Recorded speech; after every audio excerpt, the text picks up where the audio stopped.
I mean, he wait till we get on the air and do it. He don't call no time when we off the air or during the day. He just wait till we get right on the air and start calling and texting. Yeah. And then I'm like, Dennis, why you know, what is it? I don't know what it is. But speaking of that, I'll take a sip of Dennis's water. Well, that's probably what he want. He want to know how come you ain't drinking no water. I got some water. Stay hydrated, buckethead. Dennis, you need to get a lot of water to put in this head right here. I'm telling you. I ain't gonna lie about that now. I'm tell the truth, brother. Speak the truth. I'm speaking on it. But get back to Welvin, man. I just want you to know you said something, and the people was trying to figure it out, and I was too, because you said you need to get there early. You got to get there early because let me tell you this: Dable's coming in. They're 3-0. They travel good, and they beat a good BB Cumberton that we was talking about. Yes, and they're 2-0 in the region. And they're coming into the Hill with a big win last week over Sachs, 27-10.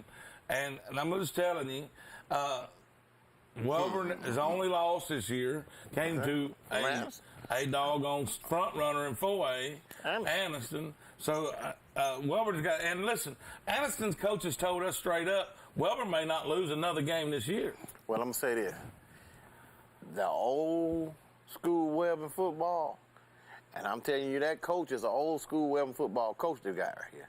I'm looking for that game to be one of those games that mean you love to go and holler, woo, did you see that lick? That's what I'm coming. I'm out there. I'm there. Oh, yeah. I'm there. No but doubt. the king don't be in line, though. I don't wait in line now. I don't worry about no seat either. You don't worry about the seat? That's for the regulars. I told you. Yeah. You don't worry. Well, I'm just saying. Don't do that. Normal people, yeah. You better get there early and get there because I'm telling you, it is going to be a packed house Friday night at Walter Welborn on the Hill. Don't look like one of them old school games. All around the fence, all on the hill. And, you know, Dave was coming up here black and gold. Could give you a little feel out of Oxford Welborn, Matt. Don't do that. Don't do that. Because Dave was going to travel well. Don't do that. And they need to bring some folks up here because I'm pulling for Welborn. Dave will need to bring some folks because I'm going to tell you straight up that Dave needs to bring a crowd because they're going to need all the help from the 12th man that they can get. Well, if they ain't never been out there on that hill, they better get ready because I'm letting you know that Welborn Panthers fans are just like them fans out there in that valley. Yeah. And just like them fans up there at the doghouse. Just like them fans out there in Sachs. They come. They support Welborn football. You better believe it. So I'm just letting you know now, I'm going to be out there. I can't take all that lip now. They can't talk to the king no any kind of way when I come out there. I'm pulling for Welborn. So they need to understand. But some of them old school Welborn guys still be at me. So I want them to know I'm out there on their side this time. Well, Sachs and Sachs also playing in the game in the same region with Welborn is playing Childersburg, and they're playing at Childersburg. Well, they're playing at home. And Sachs needs to win this game to stay in the playoff hunt. Now, I feel like Sachs is going to be in the playoff, and it's going to come down to them and Randolph County to see who gets the, I think, the 3rd and 4th spot. But they've got to win this game for sure.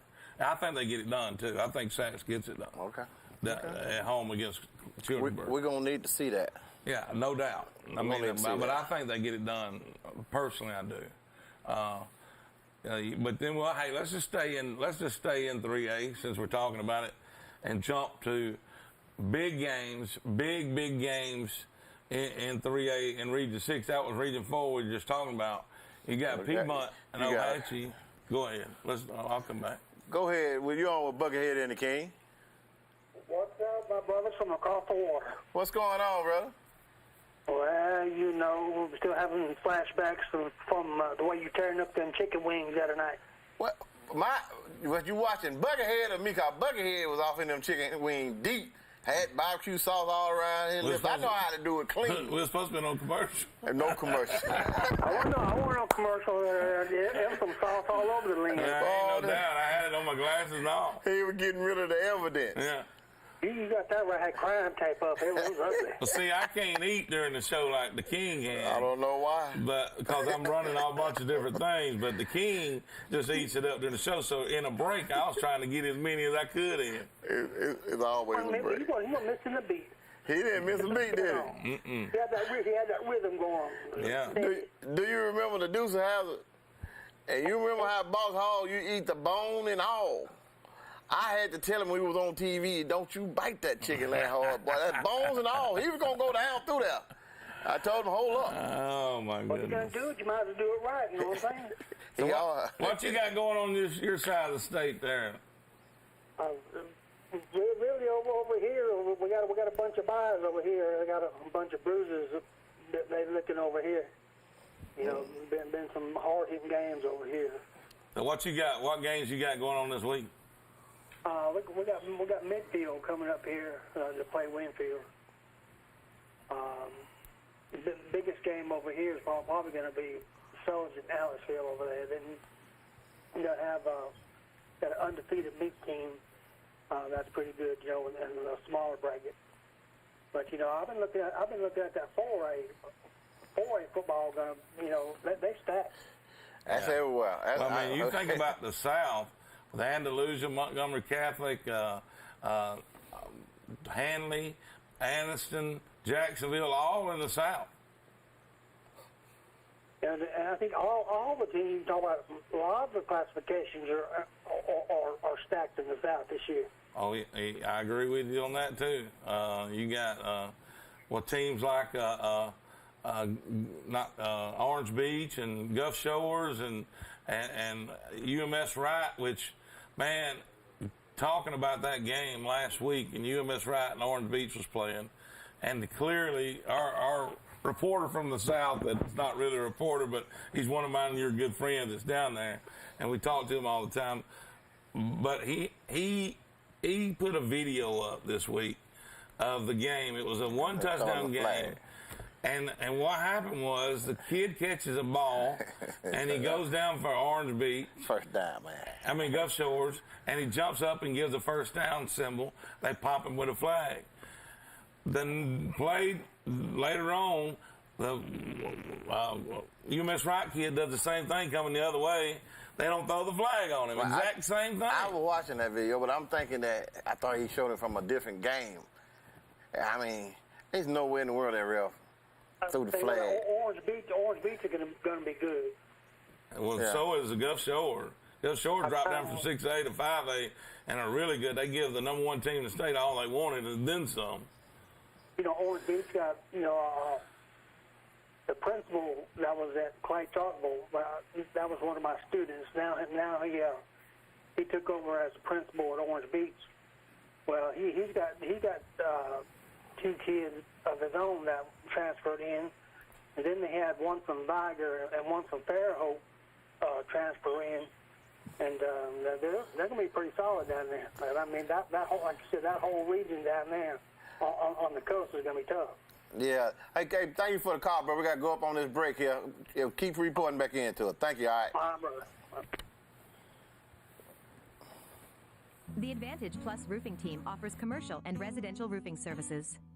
Their exceptional craftsmanship, high-quality materials, and knowledgeable staff will deliver superior results at affordable prices every time. Call your local Advantage Plus roofing office today at 256-375-9339 and find out why customers rate Advantage Plus roofing #1 in satisfaction. Estimates are always free and financing options are available. Upgrade your home with the best roofing company in Central Alabama. Hey guys, my name is Thomas Shelton, aka the Alpha Man. I'm the proud presenting sponsor of High School Primetime with Buckethead and the King. When you think high school football, think High School Primetime. And when you think of insurance, think of me, Thomas Shelton at Alpha Insurance. I'm a proud sponsor of many of our local teams. I give out over $7,500 a year to our local teams in our community.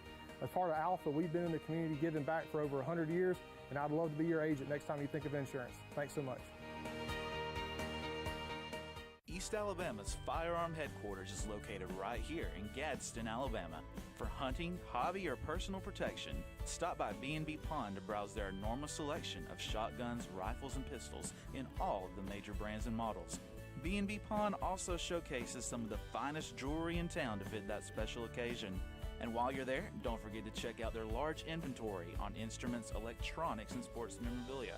Whether you're looking to buy, sell, or trade, B&B Pawn has something for everyone.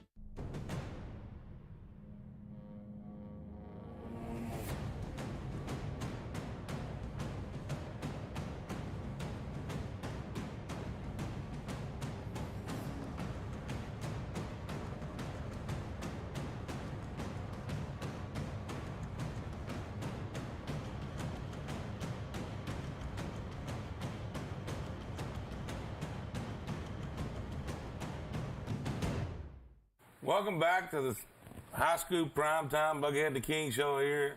Good call from our guy, the guy on the west side of the state, giving us a little update on what he, the teams he's got going on over there. And I appreciate it. Yeah, absolutely. I mean, we appreciate anybody who wants to come on with Buckethead the King and give us your take on teams in your area. We'll take them all. We added a new guy to our team this week, and this guy is a huge recruiting guy for the high school in our area and across the state.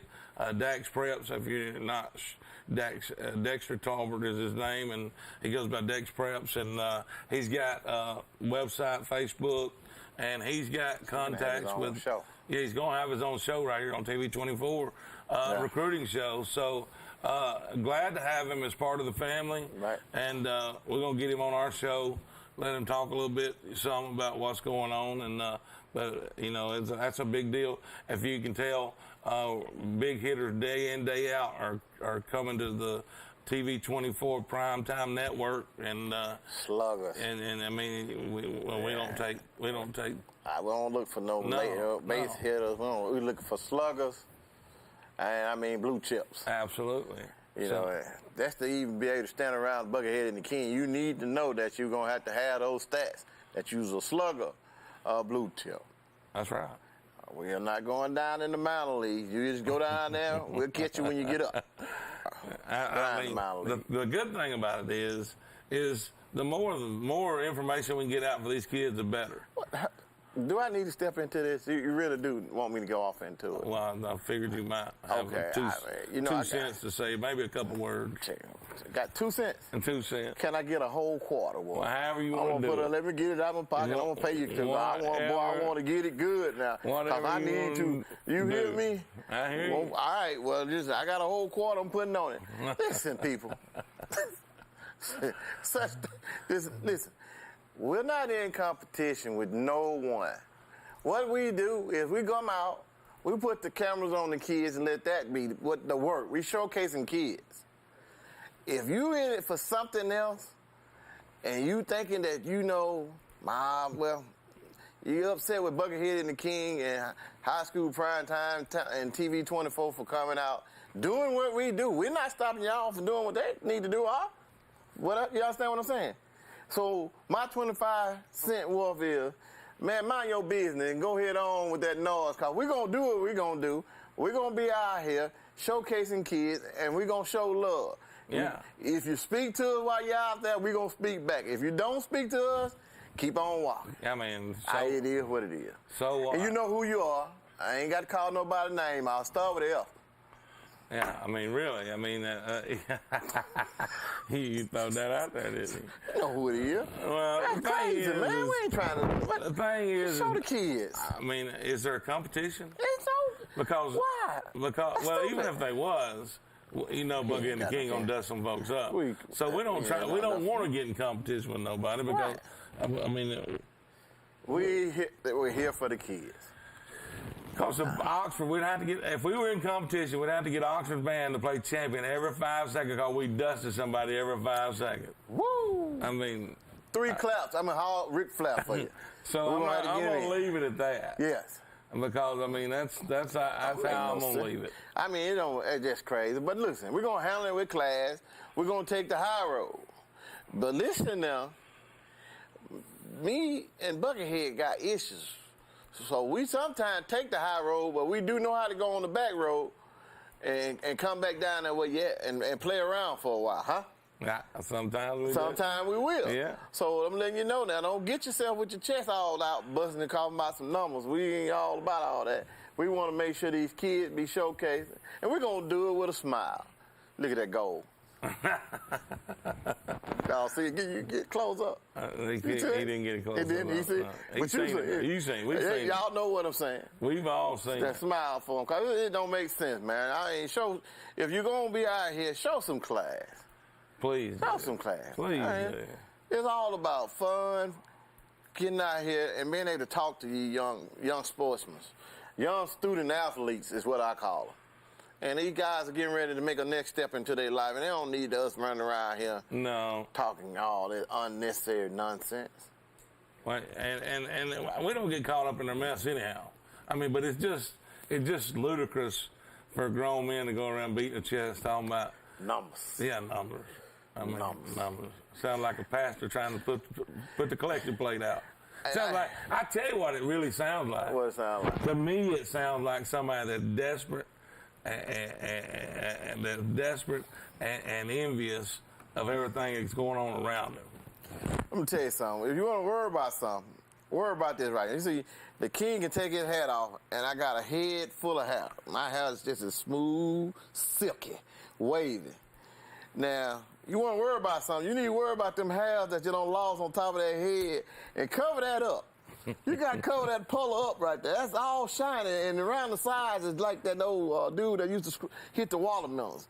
And around the, he had that hair around the side. Yeah. Gallagher, not the video game Gallagher. That's Galaxy. Yeah, Gallagher. Not Galaxy.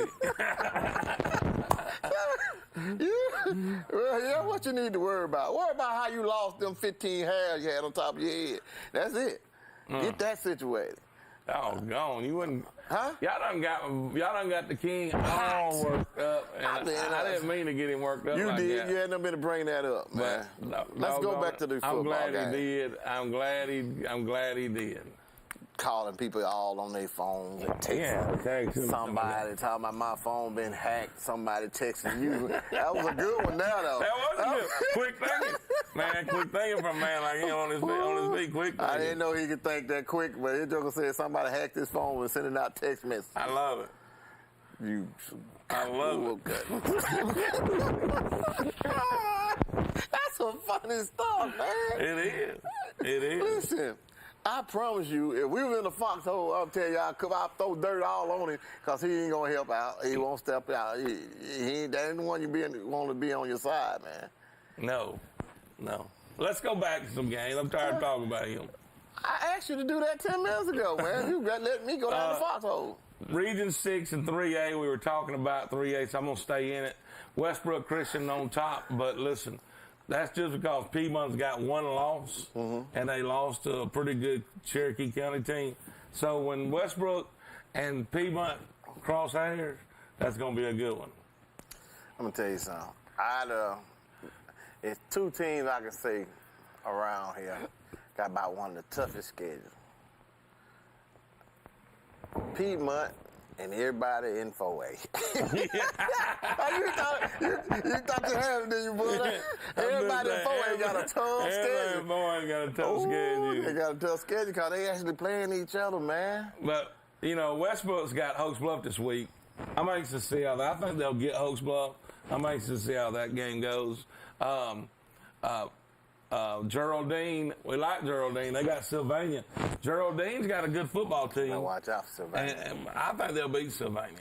Listen, what did I tell them last week? I said, look, if you're gonna mess with Sylvania, get them before the sun go down. Anybody that got that name sound like Transylvania or whatever, you got to get them in the daytime. I'm with you. Because if you don't, they gonna beat the brakes off of you. And what did they do?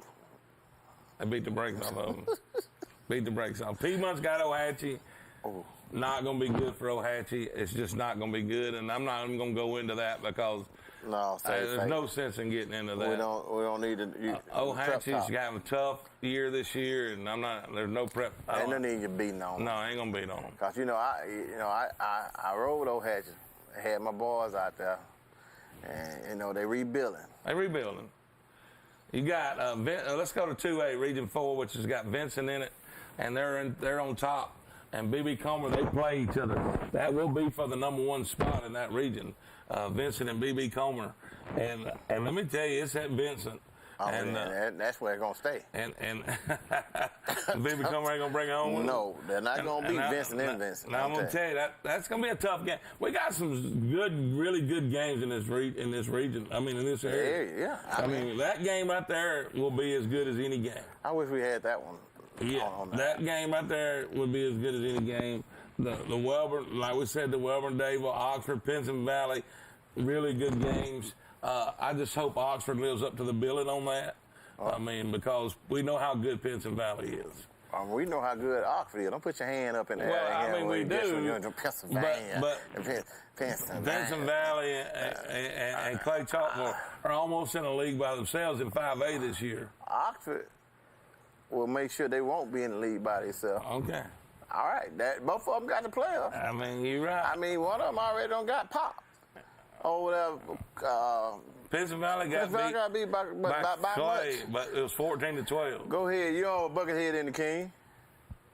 Yes, sir. I'm just sitting here watching y'all show. I go along with y'all. I'm all about the kids, too, man. Well, listen, man. I'm glad you said that, because if we don't get the grown folks to start acting like grown folks out here and start just saying, hey, man, we love the kids, we can go to the side and talk about whatever difference we got with each other. But if you're going to interrupt what these kids got going on, I don't have nothing for you. I'm just saying, hey, man, we love the kids. We can go to the side and talk about whatever difference. Do you hear me? Oh yeah, I hear you. I don't have any kids playing sports, but I go to support all the local schools. I'm a Sykes Wildcat fan, but I do the change and stuff for the White Plains games. I met Buckethead there at the White Plains game when they played good. This is the Blue Mountain Bandit. Hey, He's actually on the show. Listen. I want to apologize to you for having to meet Buckethead. I'm sorry. He's a good fella. He is a good fella. I'm telling you, I wouldn't trade him in for nothing but a Yugo. You know they don't make them no more, so I can't trade him in. Oh yeah, Man, you couldn't fit it in. Shelton too. Hey, brother, thank you for the call. All right, thanks, man. Y'all doing a good job. Appreciate it. And I bet he agrees with us. This is a real big one for Sachs. It is. It's a real big one for Sachs to stay where they need to be. Ramburn is playing for playoffs hopes too in that region, in Region 6, Region 4. I mean, they just ain't where Vincent and B.B. Comer's at. Yeah. So. Well, listen, we're going to go pay some bills and come right back here and jump back off into what Buckethead got to say over here about these teams. Hey guys, my name is Thomas Shelton, aka the Alpha Man. I'm the proud presenting sponsor of High School Primetime with Buckethead and the King. When you think high school football, think High School Primetime. And when you think of insurance, think of me, Thomas Shelton at Alpha Insurance. I'm a proud sponsor of many of our local teams. I give out over $7,500 a year to our local teams in our community. As part of Alpha, we've been in the community giving back for over 100 years, and I'd love to be your agent next time you think of insurance. Thanks so much. The Advantage Plus roofing team offers commercial and residential roofing services. Their exceptional craftsmanship, high-quality materials, and knowledgeable staff will deliver superior results at affordable prices every time. Call your local Advantage Plus roofing office today at 256-375-9339 and find out why customers rate Advantage Plus roofing #1 in satisfaction. Estimates are always free and financing options are available. Upgrade your home with the best roofing company in Central Alabama. HMR of Alabama provides services for Alabama's state veterans' homes and is proud to serve the Colonel Robert Howard State Veterans Home in Pell City.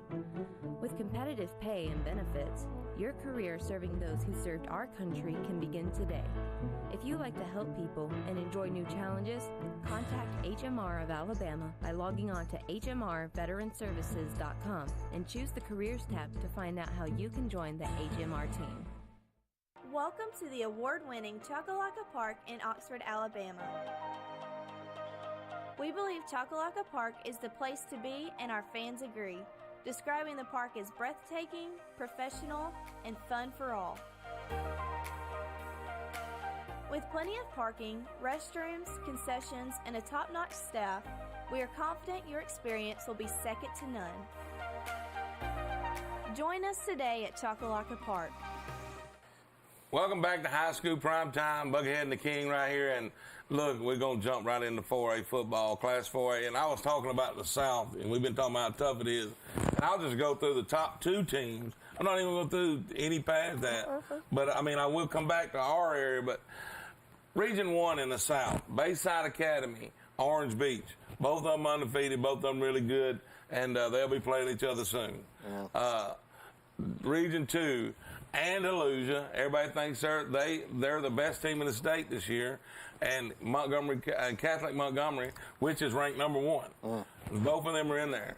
And I'm left Montgomery Academy even out of that. I'm not even going to get them into that, and they're third in that region.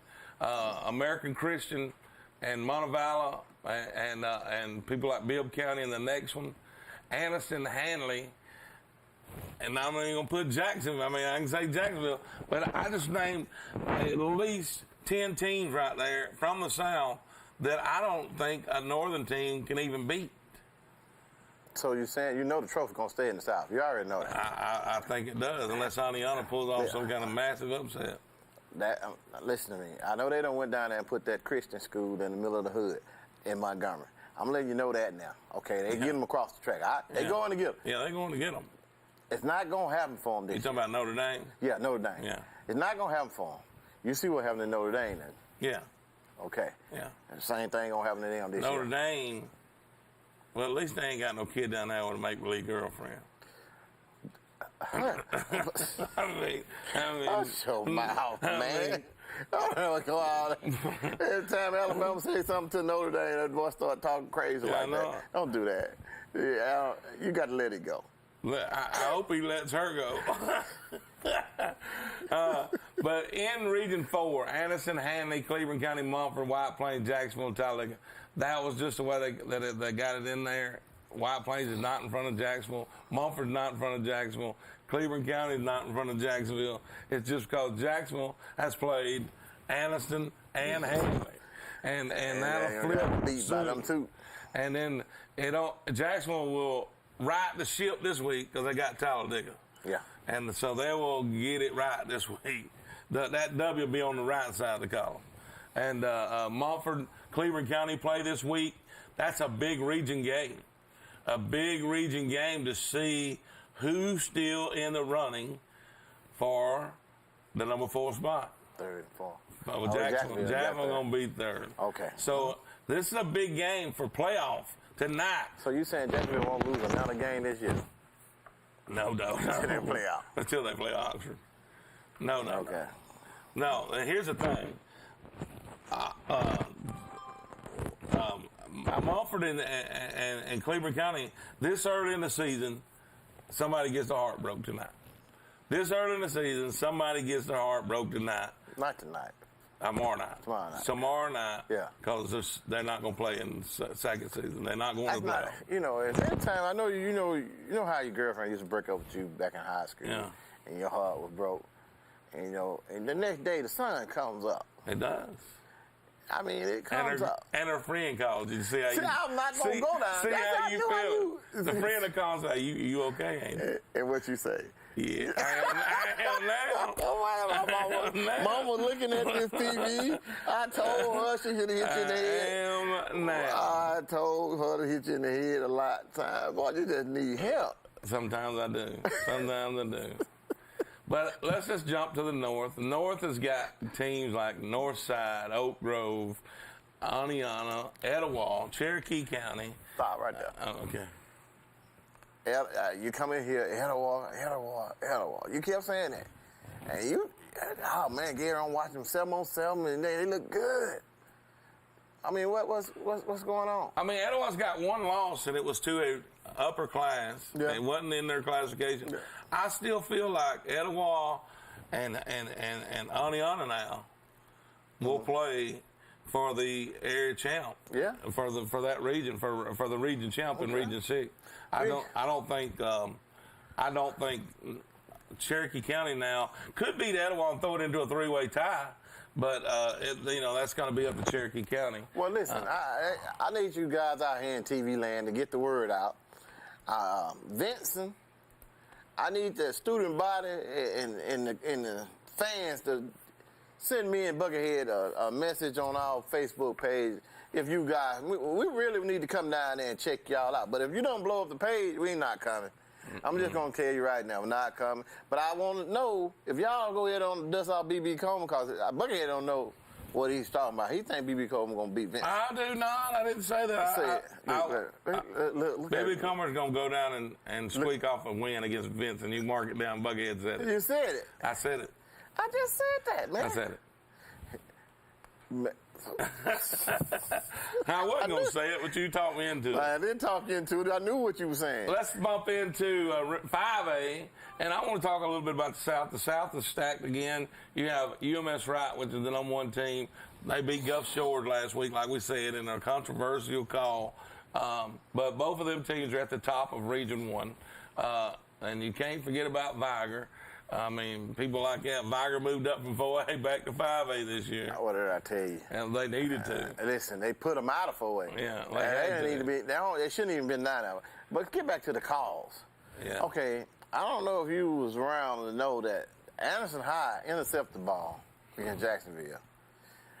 Wasn't nobody around but the guy going for the ball, that guy was checking, and the other guy that intercepted the ball wasn't nowhere near him. As soon as he intercepted the ball, getting ready to run with it, referee blew the whistle. See how your look on your face, see how your mouth is? That's how I was looking like. Really? What you doing? Why would you blow the whistle? I don't know what to say. Listen, he messed that call up. He's human. He messed that call up. I'm letting you know he did. Because that guy had daylight. He was going to be gone. Well, Region 2 has Charles Henderson and A.U. Fowler, both undefeated, sitting at the top of it. Got a call. Region 3, got us a call? Go ahead. You're on with Buckethead and the King. Buckethead and the King. Roll Tide. How y'all? Roll Tide. But let me say Wait this, a minute. Before you come on here talking nonsense. You heard what he said? You know that quarterback was down, don't you? Hey, every time we play him, a quarterback go down. Hey.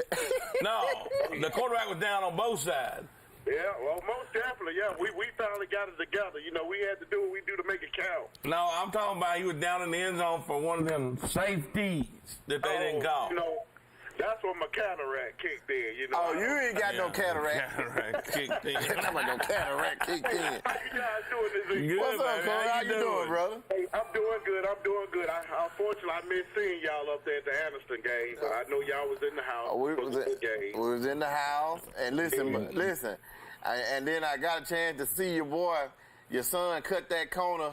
I had just turned around and told the guy that's up on the tent with me, I said, look, you're going to get that ball to Cunningham, #3. And when he turned that corner, he gone. Soon he threw the ball back there to him. Down the sideline he went. And the guy that was on the sideline, he worked for F&N. I don't even want to say that on the air, but that's who he worked for. That son of a gun jumped on my back. And I'm already got back problems, but I had to tell him, get on my back. He was cheering, but he was down the sideline. He went. He was gone too. They went back in. He went down that sideline wide open. But that was a great game for high school football in this area. An unbelievable game. And I'm going to tell you, I cannot wait till the Anniston-Hanley game. We got that one marked on our schedule with big marker crayon. Yeah. And we're going to make sure we're there for that one. Hey, and I'll be looking forward to seeing y'all. But me and the guy at work, we was talking. Is there a way, possibly Anderson Jacksonville rematch and a Hanley and Anderson rematch? That's possible to happen. Both of them could happen. It'll be the third round or the semifinals. That could happen. It'll be in the semifinals, and both of them could see each other again. I would say. Anniston, okay, if Anniston goes on and wins it, Hanley and Jacksonville will definitely play each other again somewhere down the line if they win. But and then they would play again in the semifinals because whoever loses against Hanley and Anniston will play Jacksonville and the other team again this year if they make it to the finals. Okay, that's what I want. So if Anniston was to lose against Handley and make it to the finals, they would have to play Jacksonville and Handley again. Wow. Ooh. That ain't gonna happen. But let me say this right here. You still out there around Tony Young? Yes. You know what? He just left. He just went home. He better go home. You tell him like the King said he didn't want to talk to me anyway. Ain't nobody scared of Tony Young. Hey, I sure tell him, hey, he just left out going home probably about 10 minutes ago. Yeah, you tell him if he want me to run the ball again out there against Alexander, I will, but it'll only be on TV. Y'all got to put it on TV for this to happen. Okay, hey, I don't know if I'm going to line up on the other side again. I done hit him too many times. That's okay. Hit him again. I done hit him too many times. I most definitely tell them, guys, I enjoyed talking with you. Thank you, brother. Hey, and I look forward to seeing y'all at Anderson and Handley game. All right, we'll be there. Okay. All right. Let's jump into Region 6 of Leeds, Southside, Moody, Alexander. You know, Alexander, we had the King was talking them down this year, talking about how bad they were going to be. Oh, my God. And now, just get on TV let me just say like this. Alexandria is in the running for a third place playoff spot, and they can't get first because they could get second, but we're going to have to see. But Moody's a different animal. And let me just say this. I don't want to talk about Moody. I want you to tell people the truth, what you just said. Beat Lincoln last week to take care of business, and I'm going to tell you, Alexandria will win again this week against Springville. Alexandria's on a roll, and the reason I say that, they got Superman. They got Superman Player of the Week, which is our Buffalo Wild Wings Player of the Week, and he is Antonio Ross. And I'm going to tell you something. As long as they got him on the sideline, let me tell you, we're bringing this to you at the prep rally tomorrow, Antonio. As long as we got you on the side, we got Wild Wings. We got a gift certificate from Buffalo Wild Wings for Antonio. And we're going to be at the pep rally because not only was he Player of the Week, Alexander was our Legacy Bottled Water Team of the Week. Great. I know what. And we will be there for their pep rally. And Buckhead and the King can crank a pep rally up, so you better get ready when we walk in the door. I don't see nobody topping Anderson pep rally yet. I don't know if anybody in the state can top Anderson pep rally. Nobody has topped. Listen, Anderson pep rally off the chain. So if y'all can't top it, I'm gonna let you know you ain't did that. But let me hold up. Go back. We got 1 minute left. Pep rallies don't have DJs and light shows. They do it at Anderson. Yeah, they did it at Anderson. Listen here, we got to go to break, but and when we come back, flying in the building. We're gonna come back after this commercial. The Advantage Plus roofing team offers commercial and residential roofing services. Their exceptional craftsmanship, high-quality materials, and knowledgeable staff will deliver superior results at affordable prices every time. Call your local Advantage Plus roofing office today at 256-375-9339 and find out why customers rate Advantage Plus roofing #1 in satisfaction. Estimates are always free and financing options are available. Upgrade your home with the best roofing company in Central Alabama. Hey guys, my name is Thomas Shelton, aka the Alpha Man. I'm the proud presenting sponsor of High School Primetime with Buckethead and the King. When you think high school football, think High School Primetime. And when you think of insurance, think of me, Thomas Shelton at Alpha Insurance. I'm a proud sponsor of many of our local teams. I give out over $7,500 a year to our local teams in our community. As part of Alpha, we've been in the community giving back for over 100 years, and I'd love to be your agent next time you think of insurance. Thanks so much. The weather is warming up and spring is just around the corner at Miller Sand and Landscape Supply. I'm Craig Miller and we've got something for everyone. From bulk materials like sand, gravel, and mulch to beautiful outdoor decor to make your outdoor living space the envy of the neighborhood. See our beautiful selection of Mazzarelli fountains, flowers to brighten your garden, and an outdoor center loaded with beautiful decor. Whether you need a little or a lot, visit Miller Sand and Landscape Supply.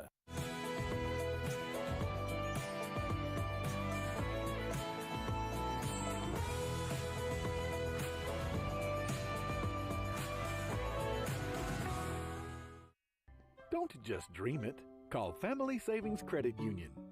Right now, get something you want for as low as 2.24% APR. You can even apply online or by phone. Family Savings Credit Union, where your money grows with you and your family. Welcome back to High School Prime Time, finishing it up. We're going to finish it up strong, and I'm going to tell you this. I got to give my boy Jason Sparks up in the box some props. He's having all kind of problems tonight, and he's fought through all of them and made this show happen. And that's the kind of people, we got professionals on our team, King. Well, let me tell you this. Before we go, and you're right, Jason is doing what he got to do to take care of us in there. And I want to go back to that story you told from ago. You think I was going to just let you tell the people? Which story?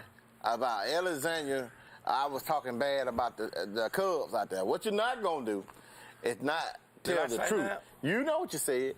First thing first, this guy here comes back 2 or 3 weeks ago with a report to me about how the Valley Cubs gonna be down. They ain't got but one player, and he's a racehorse, but it's gonna be this, and they ain't gonna take win. Take that player off the team, see what happens. They're not gonna be able to do that now. Then he get up here and just tell everybody, the King is up there talking about they gonna get the tail. Well, you said, well, take that one player off the team, what happens to him? I'm not taking nobody off that team. I'll take that player off the team. You can't do that, Buckethead. Let me say this. Alexander, be glad that Ross is on the team. Now, if he wasn't on the team, the dude's got 500 yards, 500-something yards already this year. I mean, he had a bunch against Jacksonville. Prep talk. Don't be glad he's on there. The guy's getting it done. And y'all know your team. I don't have to tell you about what you got. You know what you got. But let me just tell you this. You got Springville coming in. Are they going to Springville? They got Springville coming in. Which one is it? They got Springville coming in. It's homecoming. And you know good and well you ain't going to lose homecoming out there in the Valley. I mean, you don't lose homecoming in the Valley. So I'm taking Alexander this week. Alexander's going to finish second in that region and you just mark it down. Alexander will finish third. I'm sorry. Alexander's going to finish third in the region. But that's okay. You made the playoffs. Now I want to jump back to another 5A region, and that's the Central, Clay Central, and Beauregard, Elmore County, Valley, Tallahassee, and Sylacauga. This week, another big game in our area that don't have a lot of implications, but it's just somebody about beating your chest. You know what I'm saying? It's Clay Central and Hanley. And that's going to be a good ball game. Hanley going to beat the brakes off Clay Central. You think so? Yes. I said the brakes. There ain't going to be no two touchdowns. That's what you said about Elmore County last week, too, against Clay Central. You want Clay Central? No. Okay, I thought. No, I just want to try to talk you into it. No, I agree with you. I think Hanley gets it done. It's at Clay Central. I know my boy Dawson Taylor probably listened to me, and he's saying, ain't no way Hanley's going to come in here and beat us at home. Well, guess what? They're going to beat y'all at home. And he'll probably want to put money on it, too. But I'm just telling you straight up, they're going to beat them at home. I mean, it's going to happen. Oh, listen. I want everybody to have clear understanding. Hanley will come into Anniston ready to play ball. I don't know who's going to beat them. No one's going to beat them until they get up there and play Anniston. That's it. Well, I don't have to sugarcoat that. No. No sprinkle no salt, nothing. It's already seasoned up, baby. Well, let's jump into 6A, and we have one area that we talk about a lot because it's got Oxford in it. And that's basically the only 6A team around here, with the exception of Gadsden dropping back down. But Center Point, Clay Chalk, Center Point's on top of it. Clay Chalkville's run with them. Both of them are 4-0. But we all know that Clay Chalkville is the best team in 6A. Could be the best team in the state in all classifications. And and let me tell you, that's why I'm saying this Oxford team has got to show up and show out this Friday night, because they beat Pinson Valley last week by 2 points. That tells you how tough Pinson is. Pinson's already beat McAdory this year, but they only beat them by 7. I feel like Oxford could have beat McAdory. That's why I feel like Oxford got a really good shot at this ball game Friday night. They just got to come and show up and show out. You want my I got to have it. You got to have it. Got to have it. Well, let's explain something to you. Clay Chalkwell threw at least 3 to 4 interceptions against Pinson. That's why that game was that close. Okay. I'm with you. It was a bad deal for Clay. They wasn't doing it. But you got to come to play. They looked up and won because they didn't capitalize on the mistakes that Clay made. Now, Oxford, in order for Oxford to beat Pinson, when Pinson makes mistakes, we got to capitalize on those mistakes. Listen, now, if you're thinking you're going to get off that bus and it's going to be a pushover when you come up in here, Oxford's ready to play ball. I've been telling y'all, I've been saying, shh, I want to keep it down. I don't want to talk about them. Because you know why? This is not my year. I told you. Give me one more year with them. Give me one more year with them boys over there. It's going to be some tough stuff around here. You hear me? I'm with you. Okay, well, they're going to play. And the thing about it is, in that region, it's sort of locked down for who's going to the playoffs unless something really bad happens. Yeah. Center Point, Oxford, Pinson Valley, and Clay Chalkwell are going to the playoffs in that region. And plain and simple, I think Clay's going to be number 1. I don't know what's going to happen after that. Oxford wins this week. Yeah. They set themselves up to get a home, which would be number 2, and to get a home playoff berth in the playoffs. We'll be able to make some rounds. And guess what, though? The good thing about it is they still got to play Clay. Oxford ain't going to go over and say, well, here you go. You won. We ain't never done that. So the ball bounces funny ways. And you can see. He go over there and throw 4 interceptions and get Oxford like that, then it could be trouble. It'd be some trouble. Yeah. Like you ever heard that guy say, trouble, trouble, trouble. Yeah. There'll be some trouble. That's Dollar Bill. You don't know anything about Dollar Bill. Some trouble. Dollar Bill says it's going to be some trouble. Now, let's jump into the game that we're going to have. Let's talk about a couple games that will lead up to this game. Want to make sure everybody understands Welborn, Dadeville, live from the Hill tomorrow night on TV 24. Okay. Oxford, Pinson Valley, live from Lamar Field, TV 24. WOTM. And TV 24. And TV 24 out. And I think it'll be on My 68 too. My 68. Yeah. So listen, that's big time. Yeah. So that's Oxford. So you it's almost like college football on Saturday. You can flip back on channels now and watch a game. And you go back and forth between games. That's right. I get that picture-in-a-picture that's on or out. It's on or out. Download it on your smart TV. And you can watch it. Picture-in-a-picture, you get to watch both of them at the same time. The key thing about it, it's free. It's free. Listen, nothing beats free. You understand what I'm trying to tell you? Like that cake that I know Mama at home making for me and you, and it's got all that butter on it. It's just looking good. It's crisp. Free. Woo. Mama better be making that cake now. That got me hungry. Hold on. Let me get back. You ain't give me none of your birthday cake either. I need to talk to you about that. That just made me think. That thing was stacked 3 layers. I had to give it. I didn't get to take none of it home with me. It was 8 up. I don't believe that. Okay. But like I said, we got Oxford, and no, we don't want Thompson right now. Oxford, Pinson Valley playing, and you're gonna go to any one of our outlets. You go to YouTube's, Facebook, go to your mama's house. She probably gonna have it on. But let's talk about. Gonna be all right. We're gonna have it where you can see it everywhere. Go to your mama's house. Now let's jump into the game that I want to talk about tonight. Auburn at Leah Montgomery. Like I said, they're going back down to the Crampton Do they play at Crampton Bowl? They play at the Crampton Bowl. Oh, yeah. And Auburn has got that's some friendly confines to them. That's gonna they be went down and thumped Hoover down there. That's gonna be on My 68 and the app too. WOTM and tonight. TV 24 app. And so let me just say this: if you're not out, if you can't get to the games, and I know if you're in our area, that's a tough travel. Yeah. On a Thursday night. Right. But make sure you watch it on WOTM. If you can't get WOTM, which WOTM's everywhere, My 68's everywhere. But if you can't get that, if you have to go to your Valentine's dinner, if it's like your anniversary or something like that with your wife, birthday, download the app And you can set the phone down, and like if y'all sitting away across from each other, you can set the phone down here in the chair and just look down every now and then like you cry. Act like you crying, baby, I love you so much. And You've done that before. And look at the phone and get you updates, and you can watch the game live right there on now. You've done that before. I have. I see. You're too good at it. You like that, did he? No, boy. That get your head cracked all the way over. But Auburn, we think, is one of the top teams in the South. Opelika is in their region. Central Phoenix City is in their region.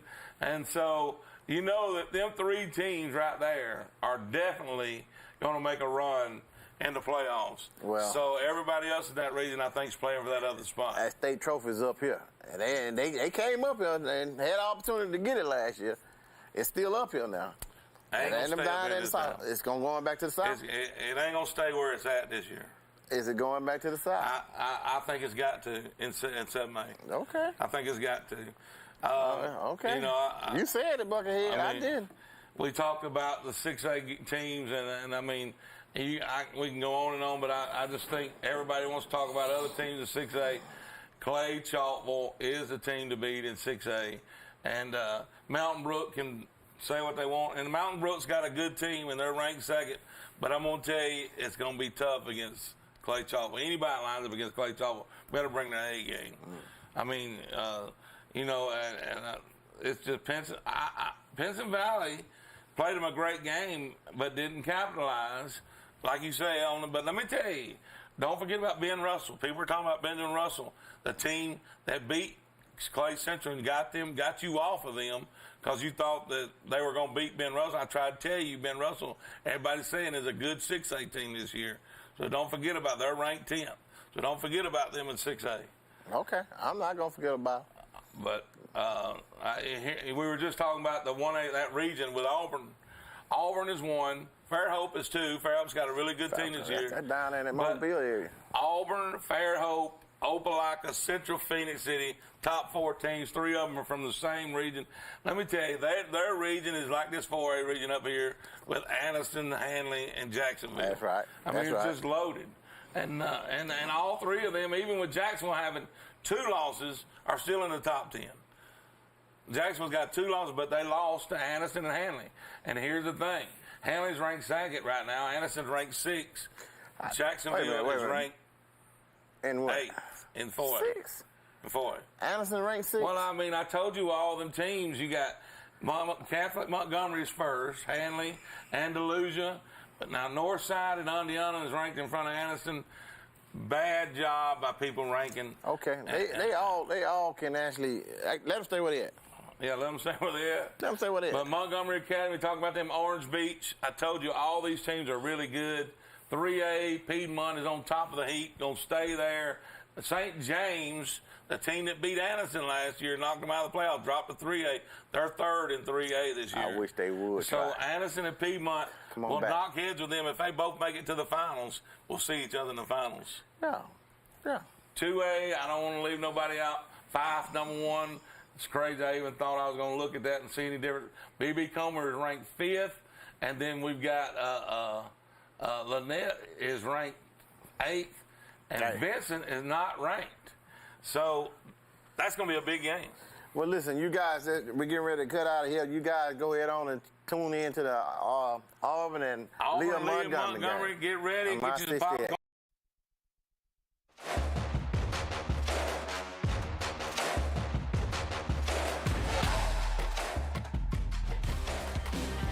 And good evening from Crampton Bowl in Montgomery as Thursday Night Lights returns to the capital city, where tonight it's a Class 7A Region 2 matchup as the 4-0 Auburn Tigers take on the 0-3 Lee Montgomery Generals. And good evening, everyone. Mickey Shaddricks along with Coach Rick Rhodes. And, Coach, these 2 teams bring a lot of tradition into Crampton Bowl tonight. However, this year, it's like we got 2 teams going in seemingly 2 different directions. Well, to this point, they are going in opposite directions for sure. Auburn, the number 1 ranked 7A team in the state. Lee has not won yet this year. You know, on paper, it doesn't look like much of a matchup, but it's not played on paper, Mickey. It's going to be played on that field. That's the way it works. Let's take a look at key players for tonight's 7A Region 2 matchup. Well, first of all, for Auburn, their senior running back, D.V. Williams, 462 yards on the year, and outstanding 7.7 yards per carry with 4 TDs. For Lee Montgomery, the senior free safety, Julius Johnson, number 44, real speedy defensive back, great break on the ball. He'll be very, very important to the general defense. And our key players presented by Luma Dentistry. When we come back, we will take a look at the blueprint to victory for both teams as you're watching the AHSAA Game of the Week presented by AmFirst.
And back at Crampton Bowl in Montgomery, getting set for the kickoff. Auburn and Lee Montgomery. Coach, time to take a look at our blueprints to victory presented by Rob Walker Architects, LLC. They believe the architect's role extends beyond the traditional services. They serve as a close advisor and partner to the clients for the entire process. Break them down for us tonight, Coach. Well, first of all, for Auburn, they are a very smart football team. They know what they're playing against. They're not going to get too high for this game, but they must take a business-like, methodical approach, and they want to take care of that football. That's how upsets happen. For Lee of Montgomery, they got to play their best game of the year. They're going to have to get some big plays. They are going to have to create some turnovers, and it's going to take a great effort if they're going to pull off the upset. Blueprints to victory presented by Rob Walker Architects. And we will have the kickoff from Crampton Bowl when we come back on the AHSAA Game of the Week presented by AmFirst.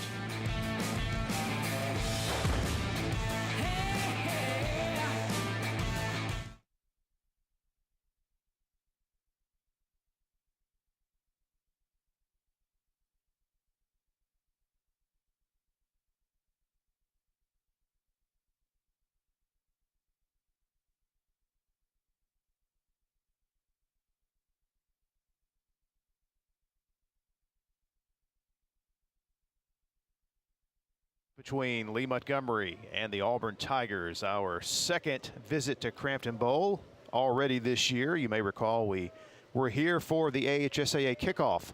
2 games were played here, including the Auburn Tigers. Coach, you did that game with Hoover. They edged the Bucks in a close game there. There you see their head coach, Keith Etheridge, who has really had an incredible career. He has won 5 state championships in 3 different classifications. His overall record 160-55, and his team is off to a 4-0 start this year as Auburn's trying to get back to the state championship game. And he's also been selected as the head coach for the Alabama team in the Alabama-Mississippi All-Star game. And across the way, he will be opposed tonight by Dre Quay Everett in his first season as head coach at Lee Montgomery. Yeah, the former defensive lineman at Alabama State University, 0-3 on the year. Has been at Lee a long time, since 2014, was elevated, and this is his first season as the head coach. They lost 25 seniors last year, so they knew it was going to be a rebuilding year. And good, solid football man. I'm sure he'll get the Generals going in the right direction, but he's got a tough chore tonight. Ironically, only one common opponent between these two teams, and the scores were identical. Auburn beat Dothan 42-14. Lee Montgomery lost to Dothan 42-14, and we are underway. The Generals receive the opening kickoff, and there you see James Sanders taken down. Good kick coverage by the Tigers. Yeah, ran right up the chute, and a nice greeting right there, right at about the 25-yard line. Excuse me, the 17-yard line.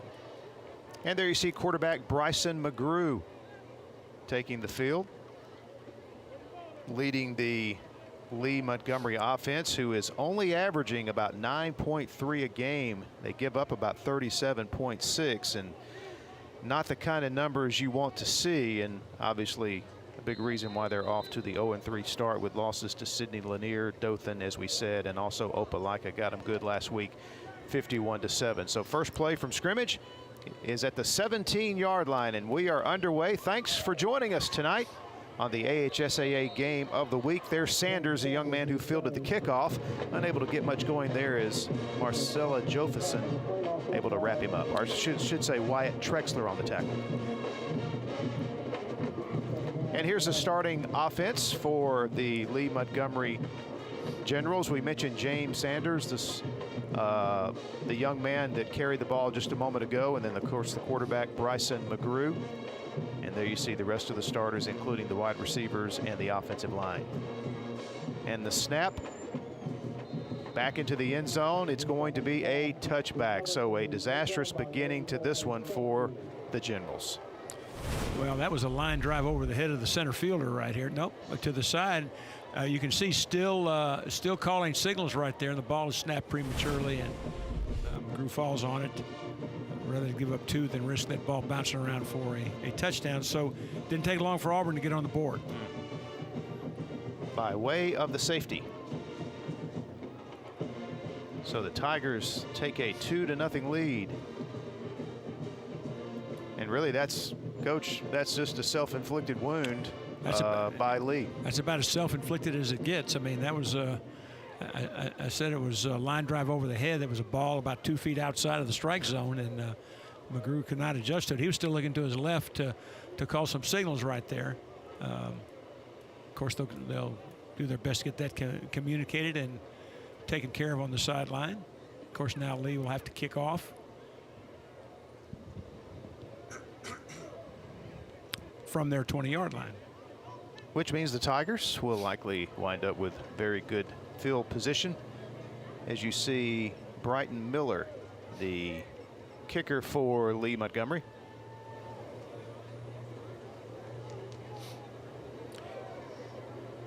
Well, this thing has started just about the way you want to if you're wearing blue and white. I mean, we've played 51 seconds, and the Tigers are already on the board and fixing to get the football.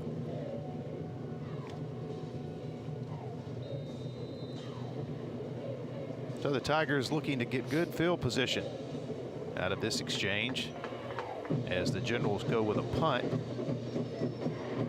It hits the ground at the 40. Then it is picked up by Kel Ingram.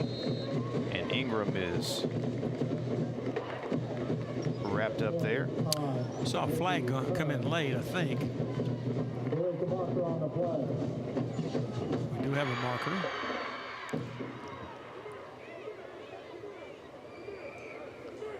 Look right there at Clyde Pittman, who set a school record for passing percentage last year. Completed almost 73% of his passes, which is excellent. Threw for 2,055 yards and 29 TDs. That was also a school record. So a lot of experience there, and I'm sure we'll see young Mr. Harson as well. Davis Harson, the junior quarterback. So a long delay here. After the penalty, it's 1st and 10 at the 28. Yeah, it's a 15-yarder,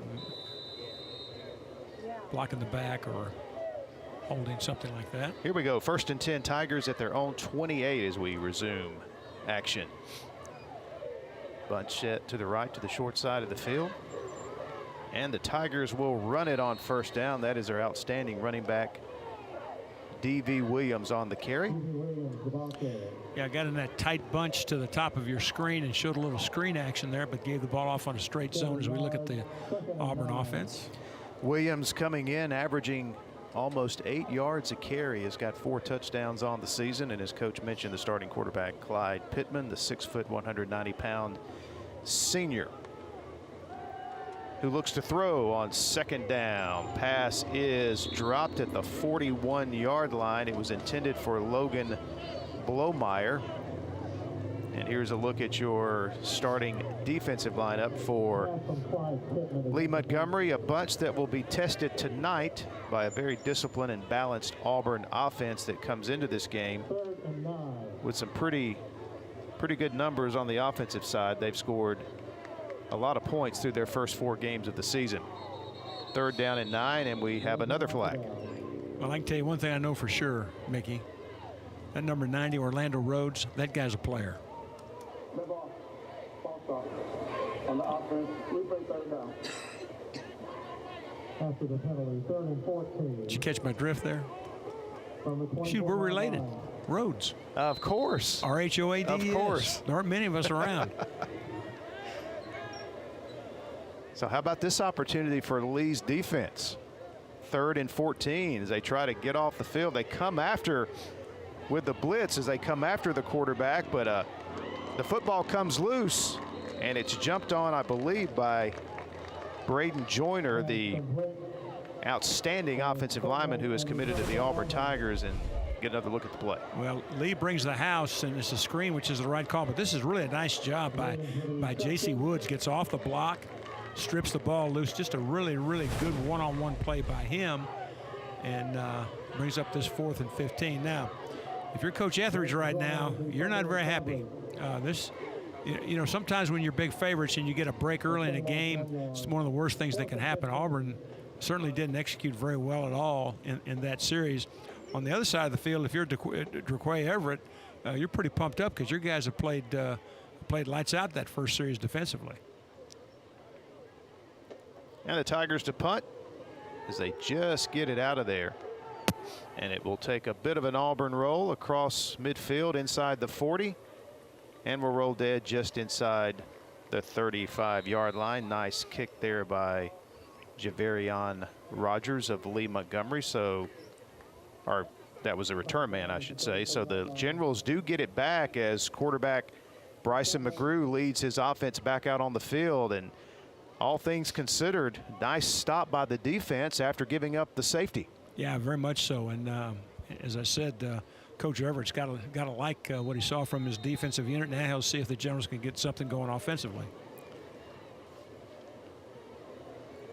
So 1st down at the 34.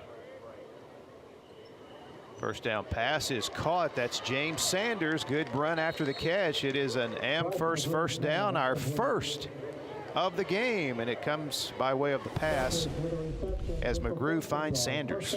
Well, this is well protected, well thrown, and a nice route by Sanders. It was a little choice route. He turned to the inside, and that ball was right on the money.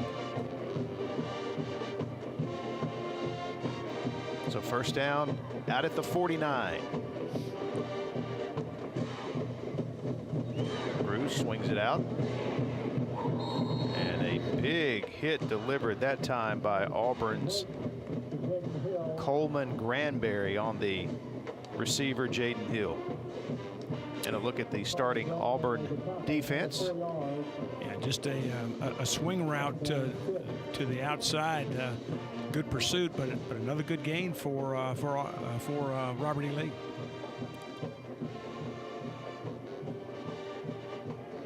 So 2nd down and 6, pick up of 4 yards as Lee has invaded Auburn territory for the first time tonight.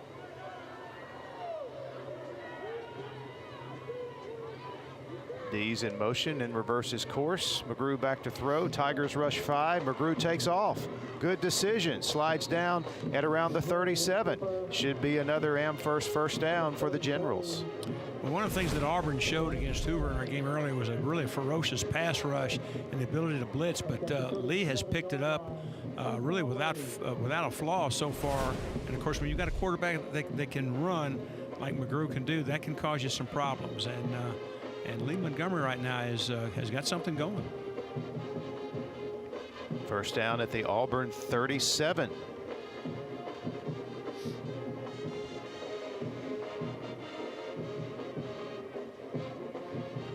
McGrew takes the snap, takes off inside the 30. He is wrapped up from behind by Auburn's Coleman Granberry, but another nice pickup on first down. Yeah, motion the running back opposite the quarterback movement, kind of froze those linebackers just a little bit.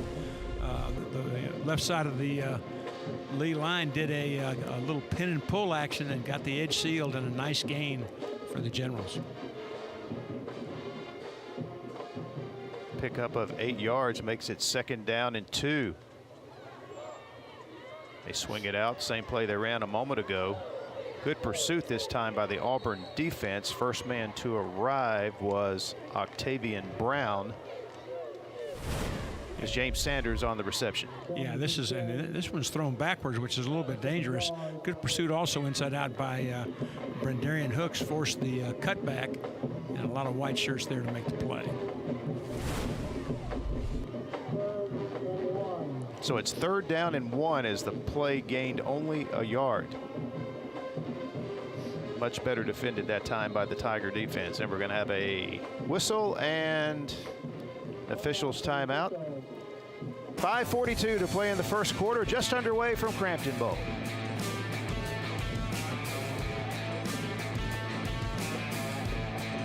Silicaga's best kept secret? No more. Harvey's on Noble is the place to go for the area's best food and drinks. Whether you're in the mood for steak, burgers, salad, seafood, or dessert, Harvey's on Noble will not disappoint, and the atmosphere is perfect for catching the big game or just relaxing after work. Harvey's is open for dinner Wednesday through Saturdays, so round up the family and we'll see you at Harvey's on Noble, downtown Silicaga. Mr. President, Bessemer Superhighway is backed up. What are we going to do? Are you serious? Get me the King Boys. King Boys Towing is the fastest growing tow and recovery company in Birmingham and surrounding areas for one reason. Our customers are our top priority. Whether your car's been in an accident, it's stuck in the driveway and won't start, or you just need a tow to your preferred repair shop, give us a call. Our fleet of flatbed tow trucks will provide courteous and fast service. King Boys Towing, 205-428-3235. And we're back, and we want to talk to you about Harvey's on Noble here in Silicaga. Coach, you are one of their biggest fans. What'd you have tonight? Well, I had the catfish. That's one of my 2 staples, and it was outstanding as always. And I'm going to say again, if you live in this area and you don't get out to Harvey's, you're missing a bet, because it is a great place to go eat. And I tell you, I love the burger with those onion straws. That is quite a taste. Well, now last week you were a big fan of the chicken. I love the chicken. So, yep. All right. Well, I haven't had anything I don't like. I mean, yet. we can just go right down the list. Absolutely. That is our first heat time out of the night as we continue to have those. I believe this is the last week for that. By the way, the weather tonight in Montgomery, very pleasant. Kickoff, 79 degrees, no chance of rain in the forecast, and pretty much no wind to speak of. Quarterback Bryson McGrew out of the timeout. Not much on that carry. Yeah, he dove for the first down sticks. I'm not sure that he got it, but the official signal that it is indeed a first down. Auburn brought some pressure. He avoids the first tackler and uses better judgment and dives for that first down. Was aware of the needed yardage and got it. The Amherst first down is the new set of downs for the Generals. This is a very impressive drive here in the first quarter. McGrew takes the snap and he is getting it done, Coach, with his legs here. That is another good gain on first down of about 6. Yeah, it really is. And I've really been impressed with the Lee offensive line. That's that pin and pull again to the left side that they ran effectively earlier. And you can see they're gashing the Auburn defense pretty good right now. So good start to this one for Mr. Bryson McGrew, despite the snafu on the snap that resulted in the safe a moment ago, as Lee Montgomery is now into the AFS red zone. First down or second down and about 2 inside the 20. McGrew looks to throw, passes away. It's caught at the 10, but dropped. I don't know if they're going to rule this incomplete. It was intended for Johnny Darby. Looked like he had it for a moment, and then the Auburn defender getting a hand in there. Yeah, this is a nice job. Watch the Auburn defender get that hand in there, separate those 2 hands that are on the ball, and create the incompletion. That's a very savvy defensive play. Just because the ball's caught doesn't mean it's going to be a completion, which is what that shows right there. Andrew King making the play for Auburn. But how about the pass there from McGrew? Right on the money again, Coach. Right on the money is exactly the right word. I mean, it was very, very well thrown. He's been very accurate in his throws and has shown he can beat you with his legs. He's been impressive. Third down and 3. McGrew passes away. It's caught inside the 20. Nice move by Sanders. That was an outstanding effort. It was only a couple of extra yards, but it was 2 very important yards. Yeah, it really showed great body awareness now. Watch him slip this tackle. Makes a little move right back to the inside and gets his body weight going forward. And again, a really nice job by the Lee offensive line to give McGrew time to get the ball out. Of course, he's getting the ball out quick, too, as well, and it's another first down. Yeah, that last little lunge, that was why I said that was such important yardage. It resulted in another first down, and they don't have to deal with a 4th and short. Instead, it's 1st and 10. Good look at Auburn linebacker there, Coleman Granberry. And we've got a timeout taken by Lee Montgomery. Of course, you know, one thing that is not insignificant is that we're under 4 minutes left in the first quarter, and Auburn's had the ball all of 3 plays. So the Generals will take the timeout to talk things over with a new set of downs. 1st and 10.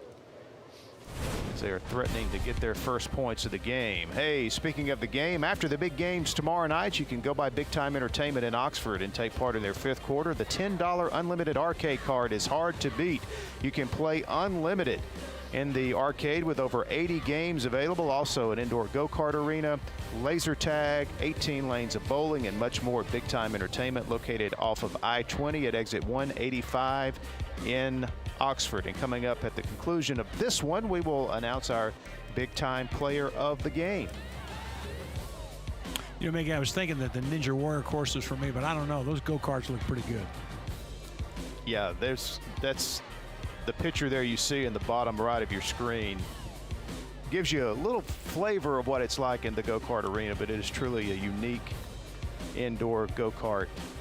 Yeah, it looks like arena. That guy on the bottom of the screen is on 2 wheels. So. Holding on for dear life, right? Well, Bryson McGrew getting it done here in this first quarter for his head coach, Draquay Everett, as Lee Montgomery putting together a very impressive drive as they are knocking on the door here, trying to answer the safety they gave up to Auburn on the first series of the game.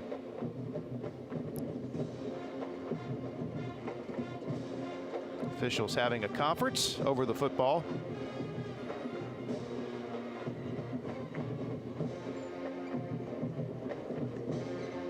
Not exactly sure what this is about. All right, here we go. Let them play, guys. 1st and 10.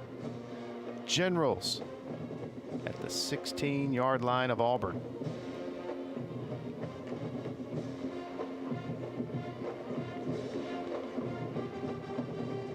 McGrew pitches it. It's dropped and it's picked up by Granberry. He's going the other way, and Granberry is going to take this all the way back for a Harvey's on Noble touchdown. Well, that one looked discombobulated from the start. It was that little counter move again. It looks like it was going to either be a pitch or an option, but there was no rhythm to the play at all. Auburn disrupts it. You can see, you see the cross action right there. The ball is tossed, stripped right there, and then the result is going to be all the way to the house and 6 points for the Auburn Tigers. Boy, back-breaking play for Lee Montgomery as they put together an outstanding drive. And here's a Sonny King extra point. for the Tigers, and it is good, which extends the Auburn lead to 9-0. And boy, what a demoralizing play for Lee Montgomery, and what a big play for that young man, Coleman Granberry. As we'll see, Coach, the miscues of Lee Montgomery have got him in the hole here early. Yeah, they really have. There's of course the bad snap that led to the safety, and then again a beautiful drive that's going to go awry right here. You know, by a nice heads-up play by Auburn to strip the ball, and then of course once the defender gets his hands on the ball, why he's going to take it all the way to the house, and the end of that drive is 7 points for Auburn. Credit Clark Cleveland, the senior linebacker. He was the young man with the initial penetration that blew that play up, and he also stripped the football loose.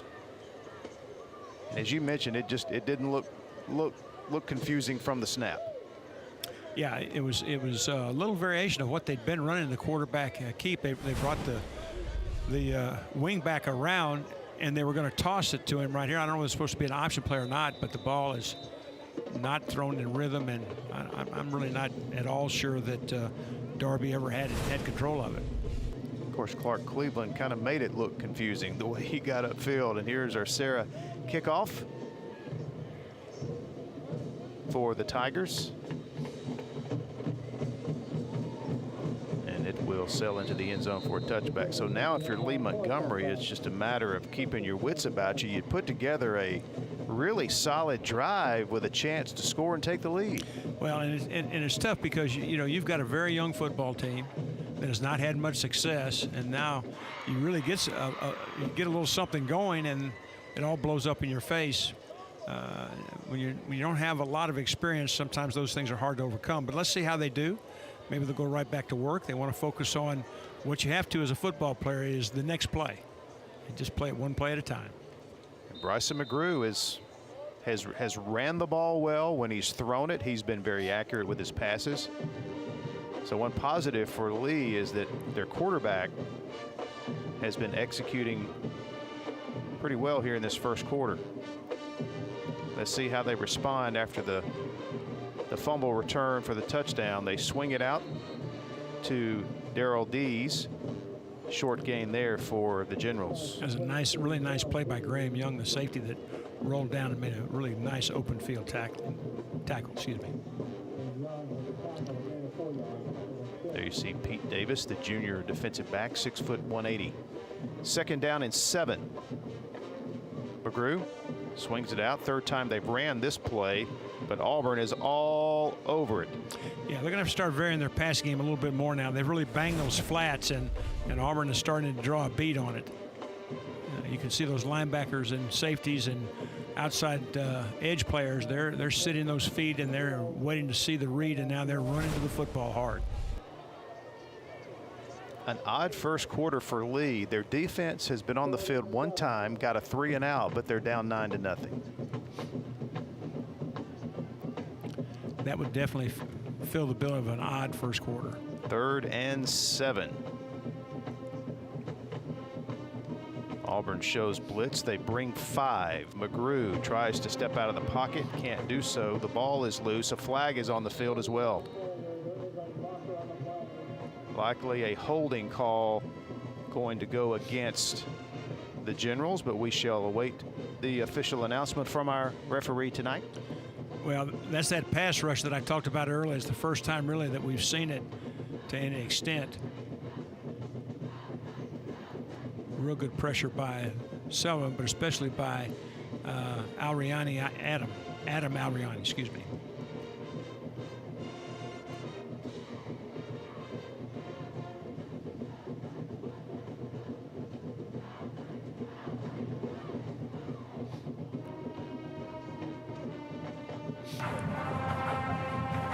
We got holding on offense.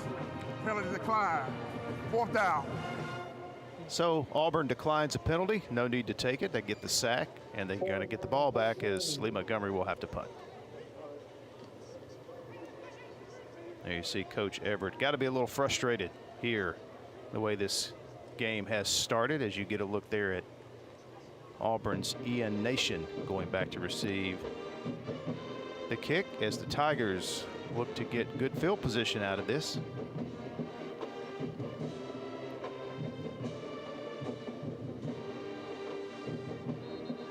And another flag.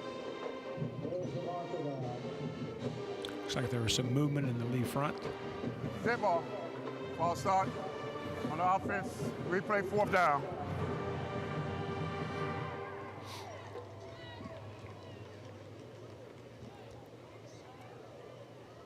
So Brighton Miller will line up and kick it again, as the Generals did have movement on the right end of the punt formation.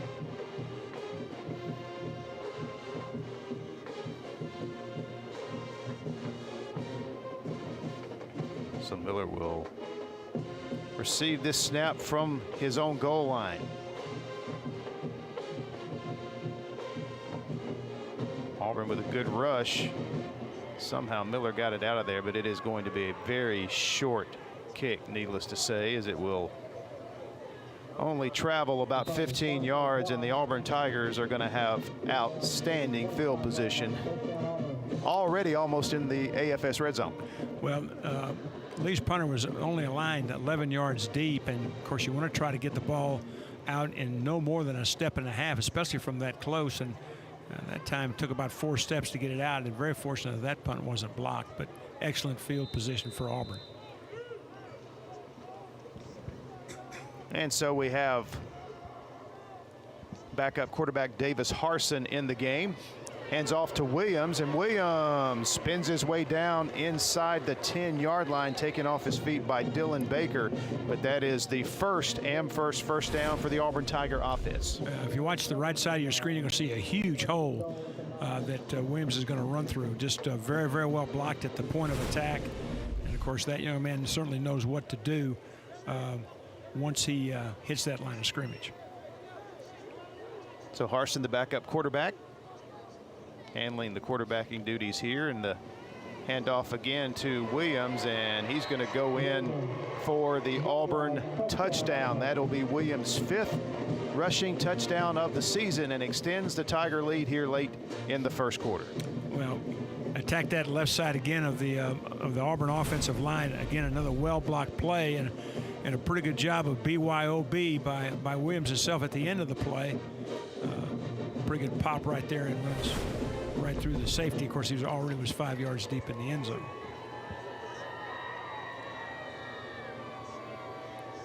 Williams came into the game with 462 yards rushing. Again, we mentioned averaging right at 8 yards a carry, as the Sonny King extra point is good.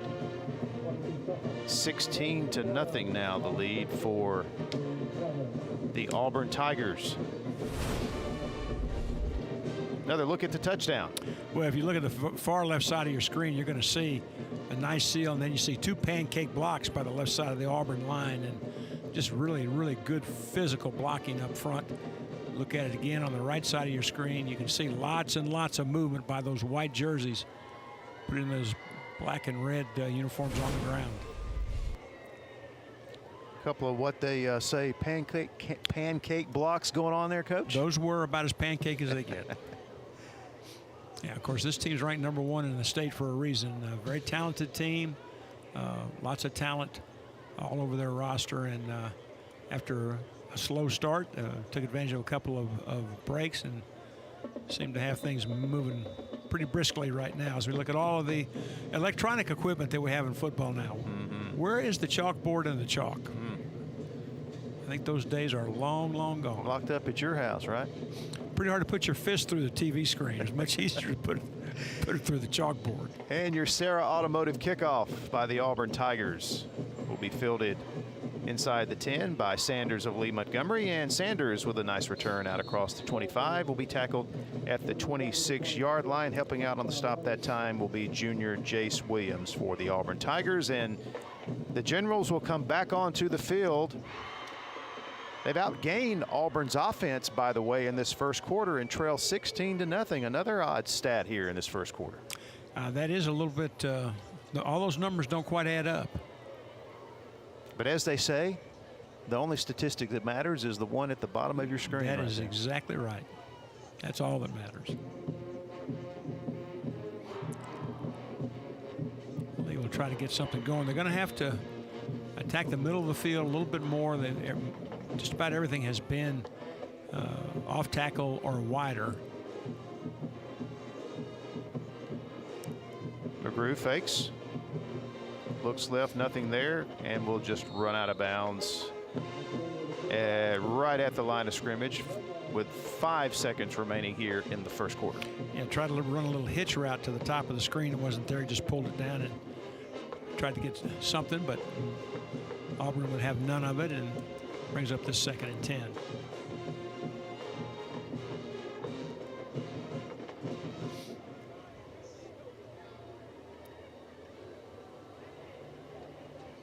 Empty backfield, McGrew.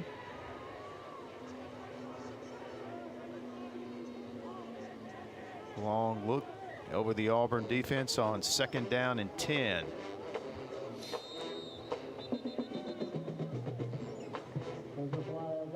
And a flag. I don't know if we got a delay or.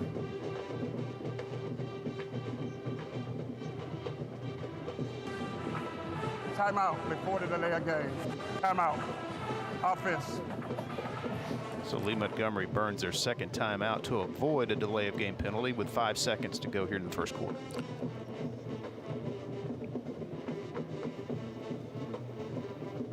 And we'll take this opportunity to look ahead to next week. Our AHSAA game of the week is a dandy. How about the start to the season for the Anniston Bulldogs? They had a thrilling victory last week on a wet surface on homecoming against a very good Jacksonville team. And they will have to travel to the Field of Champions to take on the Piedmont Bulldogs. Pretty much the cream of the crop in Class 3A. That should be a very good matchup next Thursday night. Yeah, really well. Of course, Piedmont has been a fixture at the top of the heap in whatever classification they have been in over the last 10 years. Anniston, been a while since they've been right at the very top, but they're loaded this year. This is going to be a heck of a football game. Anniston has been very impressive this year and got a lot of people talking around Calhoun County that this is the best Anniston team that they have had in quite a while. That will be a very good test for the Bulldogs next week. Good test for the Piedmont team as well. 2nd down and 10 out of the timeout. Tigers show blitz. 2 linebackers are coming. Picked up well, though. McGrew with time. Sanders was open, and he overshot him at about the 45-yard line. It was good coverage by the Auburn defensive back, Pete Davis, and that will take us to the end of the first quarter. Tigers taking advantage of some Lee Montgomery miscues. They've turned it into 16 points. Big lead after 1 here at Crampton Bowl.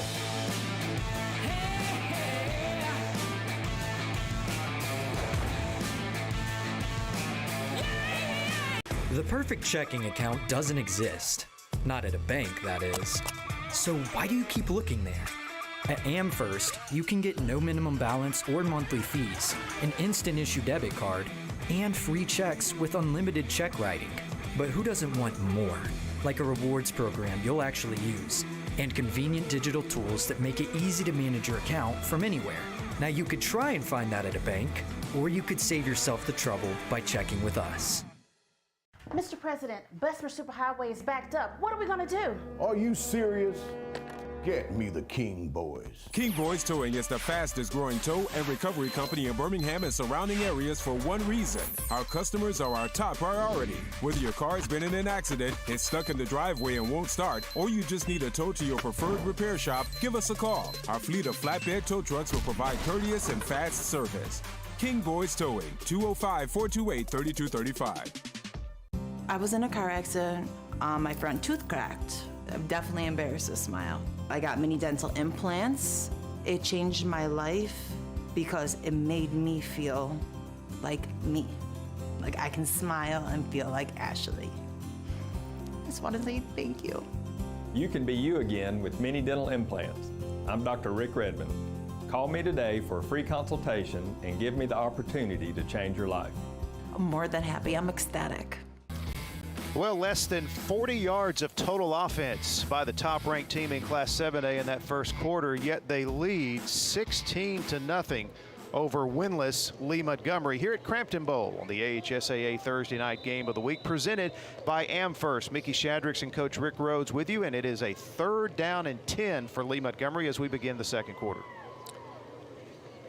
Well, and Lee obviously badly needs a first down and can keep this drive going. McGrew looking, pocket collapses, and he just slides down 5 yards behind the line of scrimmage. So a sack for this Auburn defense is how the second quarter begins, and McGrew a little shaken up. Looks like his right ankle or right knee. Auburn ran a twist. You're going to see it at the bottom of your screen right there. And number 55, Deuce White, the 240-pound junior, gets the initial pressure on McGrew. And it looks like he maybe rolled an ankle as he tried to slide to his right.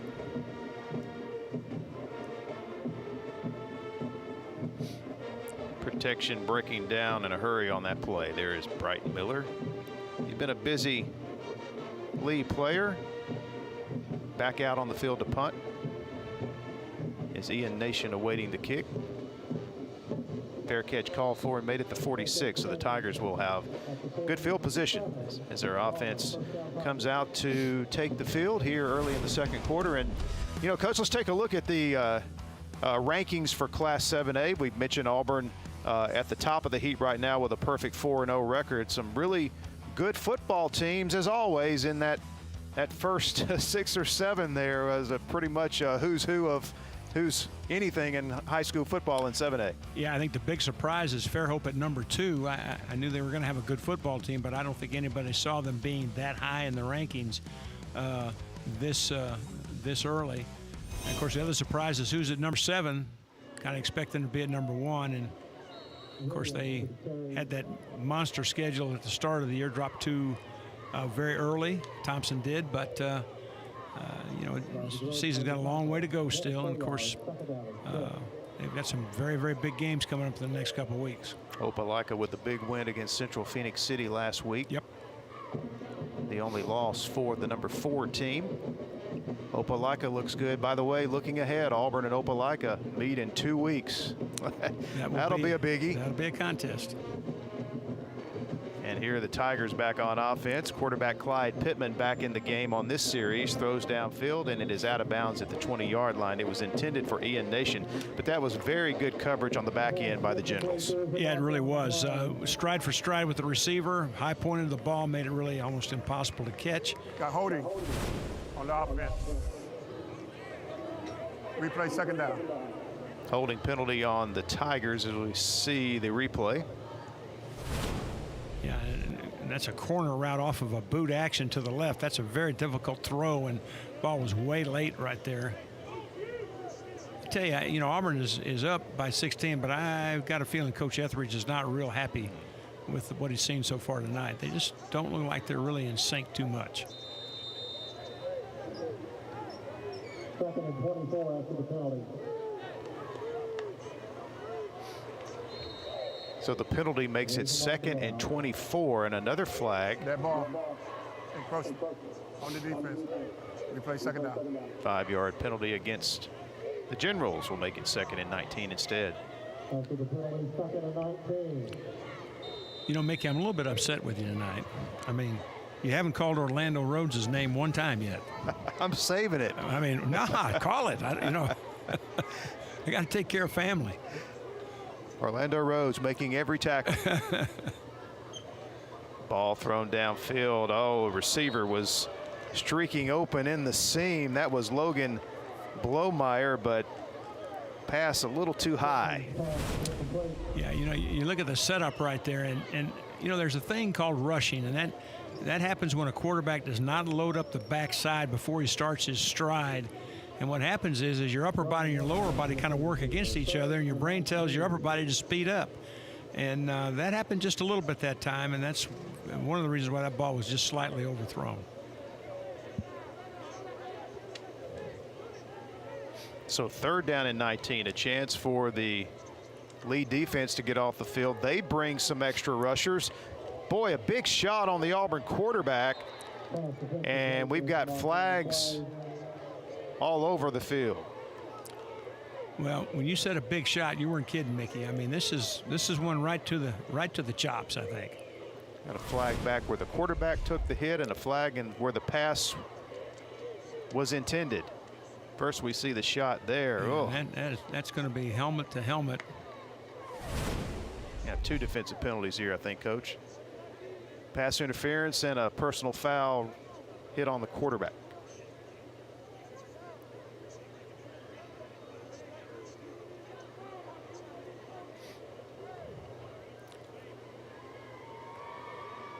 We got 2 fouls on the play. We got pass interference, defense. We got personal foul. Roughing the passer on the defense. It's going to be automatic first down. So again, Coach Everett seeing his team. The miscues piling up for him here in this first half. Yeah, and if you want a textbook of what roughing the passer is, that was it. Pretty big pop. But Mr. Pittman does not look any worse for wear.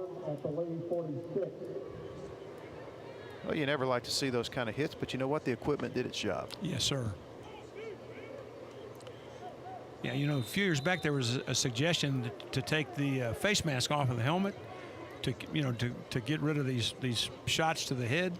Obviously, whoever made that never wore a helmet. Here is Williams, and a very good job there by the Lee defense as they did not let Williams get back to the line of scrimmage. They had great penetration on the play, which is about the only way to stop number 5. Well, there's a lot of guys getting off blocks. You can see that's a linebacker that's unblocked. Now watch those black shirts run to the football right here. 1, 2, 3, 4. Right around the football. Just good defense by Lee that time.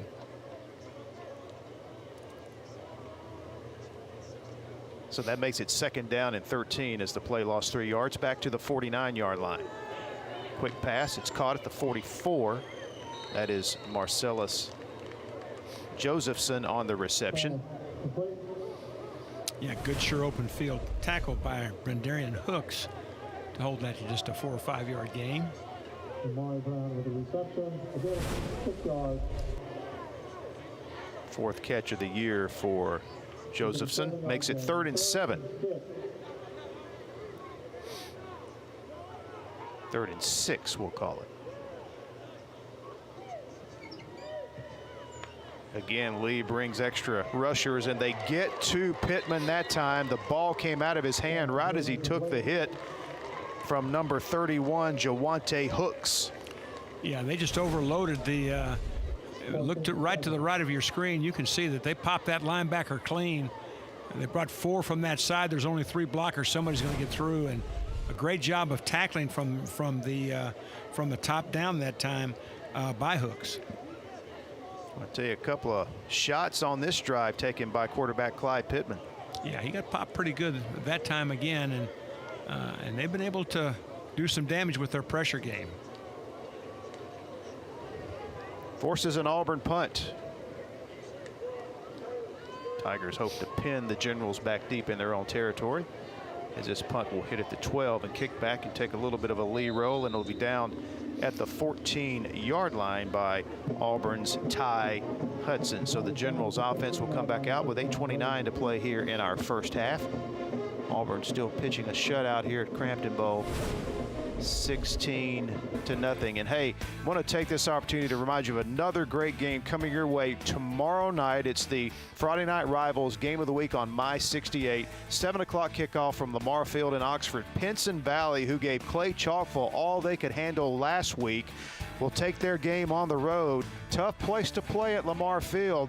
Those two have played some really good games the last few years. That should be a dandy on My 68. 7 o'clock kickoff tomorrow night, and the game also re-airs over the weekend on WOTM. Downfield it goes. McGrew laid it right in there. Flag flies. The receiver could not hold on to it. That was Johnny Darby, the intended receiver, but we could have a pass interference penalty coming here against the Tigers.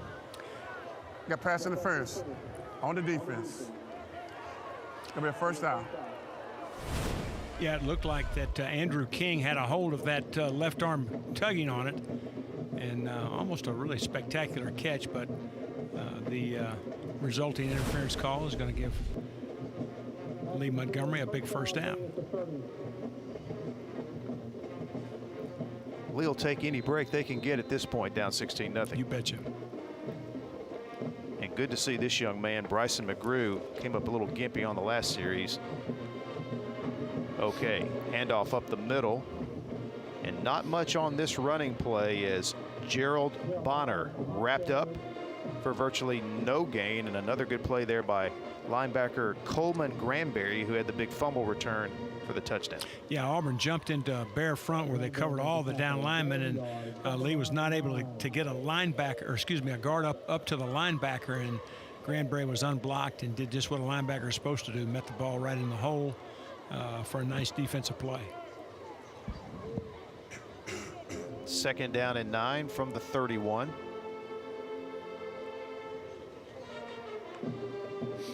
McGrew, little option play to the right, and nothing doing as Bonner can't escape the grasp of Octavian Brown, who came up in good run support that time.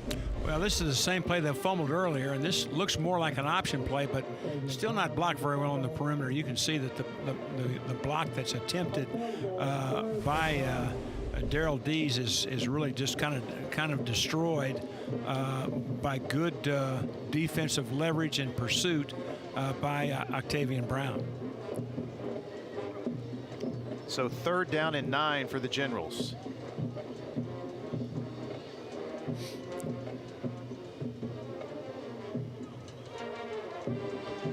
McGrew had no chance. The pocket just collapsed on him too quickly, and he had no opportunity to look downfield, and it'll be 4th down. Yeah, real good speed rush off of the right edge of the Auburn defense.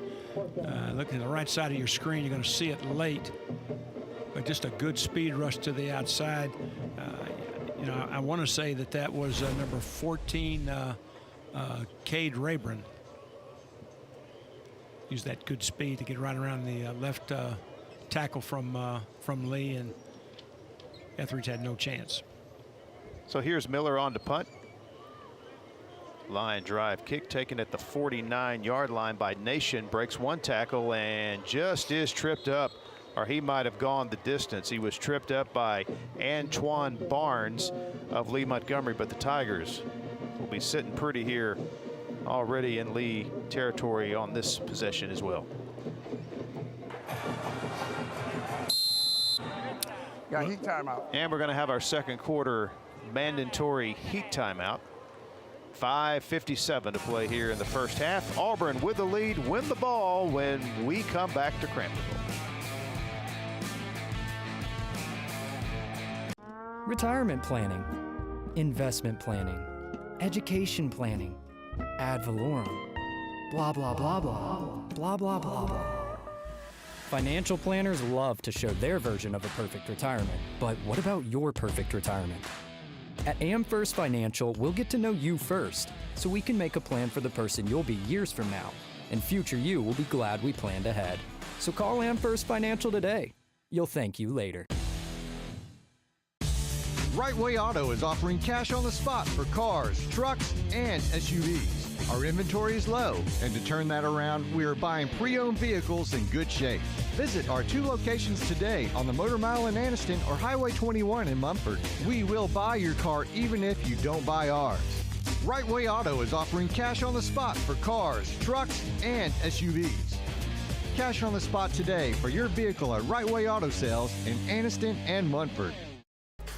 And we'd like to thank our friends at King Boys Towing and Recovering. I tell you what, there's a lot of muscle in this group right here, and they bring it every Thursday on the AHSAA Game of the Week, helping us get our lifts out on location at the stadium, like tonight here at Crampton Bowl. And Coach, I know you've already got those guys pinpointed with positions. Well, so, no, I gave you an assignment now. Well, hey, I think I know what you got. You got 4 linemen, as we see the first down on the run here by Logan Blomeyer. I think you got 4 interior linemen in that group. Yeah. And then you know, you got look like you got some linebackers there. Probably got at least 1 receiver, maybe a quarterback. Am I anywhere in the neighborhood? No, you're good. I mean, the quarterback is to your far left. He's on the phone. Okay. I mean that's quarterback. Now, your quarterback wouldn't be on the phone. Absolutely. No. Well, unless he was getting a play from the box. I mean, you know. Williams, did somebody get him by the face mask? One official says yes. Either that or he has quite a pivot move, leaving with his face. Now, our truck says they got him by the jersey, so let's see. Let's see who's right. Well, the official's going to be right, but I think the truck may also be right. Yeah, I don't know. I don't know. Hard to tell. We didn't have the best angle. Personal foul, face mask on the defense. The official is always correct. Well, the official is always the official. So yeah, the last word. Yes. Well, maybe not, because you were a coach. You kept barking even after you didn't get your way. You still. Well, a lot of coaches do. I never did. No, of course not. Well, I think he may have got the face mask after the jersey. Actually, the way I see that replay. That head did snap around pretty good. It is a 1st and 10. They can get a first down at the 1. Harson's in the game, by the way, or they can just get a touchdown on first down, which is what they just did. The Harvey's on Noble touchdown. Beautiful pass by Harson to Nation, and Auburn extending the lead here in the second quarter. Yeah, well, Harson came into the game with pretty good stats for a back. I mean, and the thing on the fade, you want to throw it over the outside shoulder, which is exactly what happens right there. And you can see why the defender has no chance. When that ball is elevated and lofted like that, it's just like dropping something into a bucket, and the defender, he can't get over the receiver to get to the ball. Just a really, really well-thrown ball by Harson, and a nice catch on the receiving end as well. And the Sonny King extra point from Towns McGow is good, and it's 23-0 Auburn. I tell you, that was a beautiful pass by Harson. Yeah. Could you have thrown that any better? No, you really can't. You know, that's one of those things you practice by putting a trash can at the back of the end zone and dropping it into that trash can. Just really well done. Of course, Harson came in 19 of 31, 61% completion percentage, 313 yards and 2 TDs. And you can see why. I mean, that's really a beautiful ball.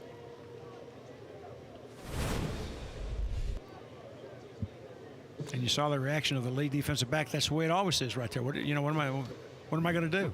Nothing you can do.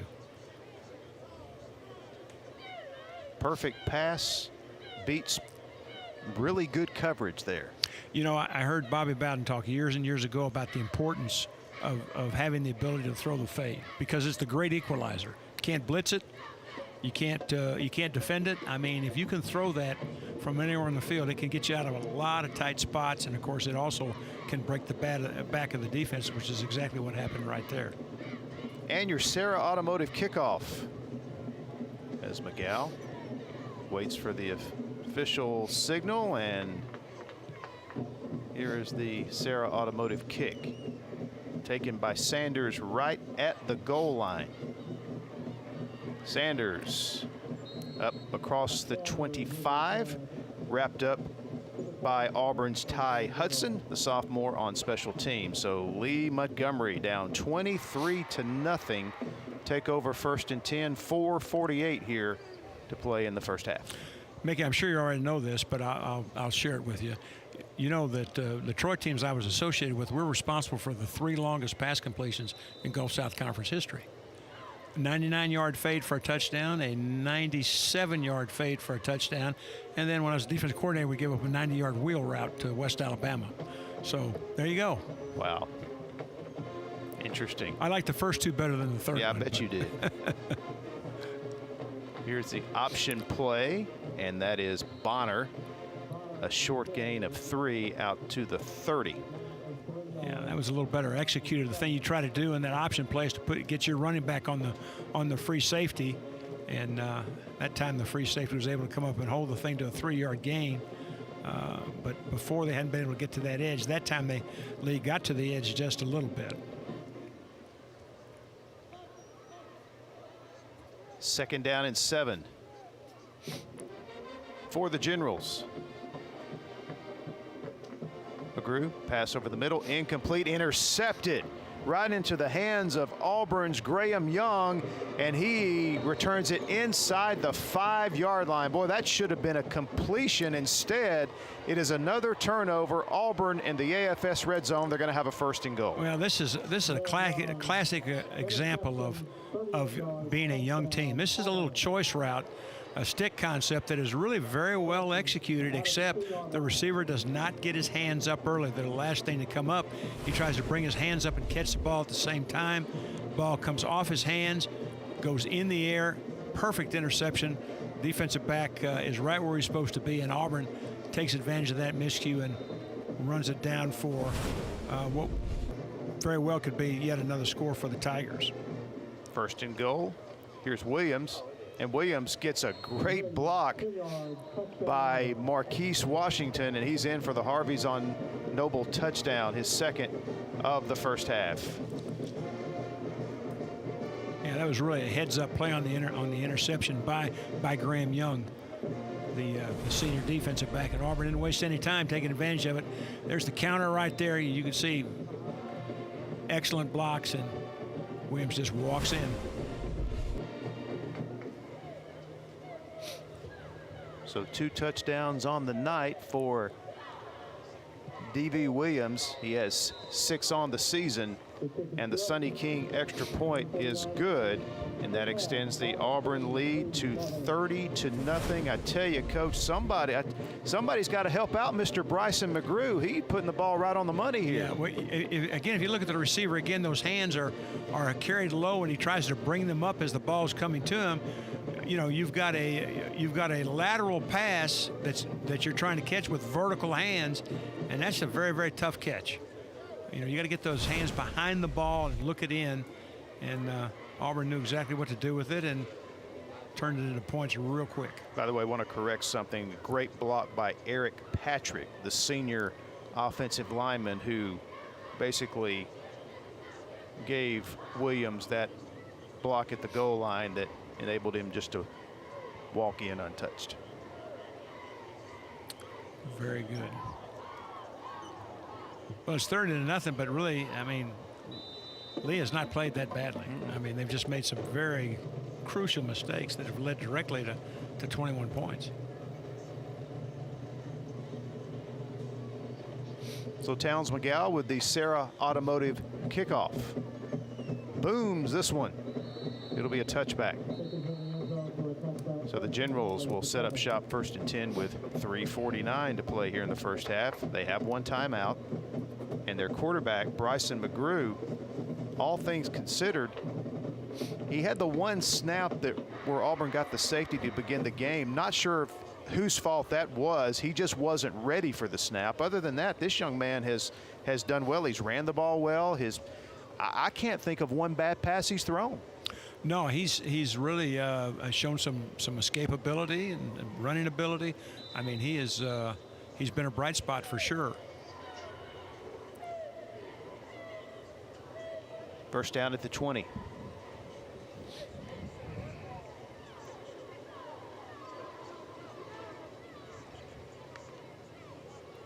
McGrew, option play. And a yard, maybe 2, as Bonner stretches out as far as he can. But again, they seem to, the Auburn defense now, Coach, after that 1 really good drive by Lee, the Auburn defense seems to have really taken it up a notch now. Yeah, they have.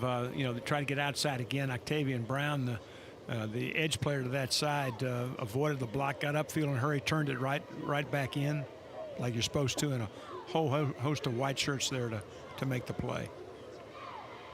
2nd down and 8. McGrew looks to throw. Passes away and caught at the 26. Sanders with a nice run after the catch. Tackle made by Auburn's Clark Cleveland. First down, though. First down for the Generals. Yeah, well executed play. Well blocked up front. A nice slant route, and that ball was delivered right where you want it, right in that front armpit below the pads where it's an easy catch.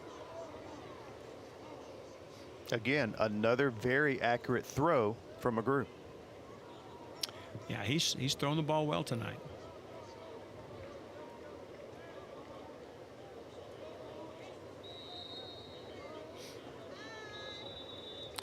Going to have a timeout taken here.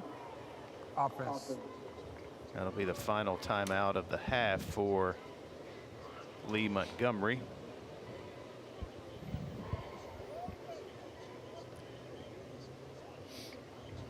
And we'll take a look at the Class 5A rankings heading into this week's play. You see UMS Wright and Leeds. Also Gunnersville, Moody, and Arab, the undefeated teams there in the top 10. Pretty salty bunch of 5A schools this year. Mickey, of course, UMS Wright with a big win over Gulf Shores last week. I got a feeling those two may see each other again. This is a very, very tough division. There's some really, really good teams. UMS Wright and Leeds, that'd be a heck of a matchup, but I mean, there's a lot of good teams in that top 10.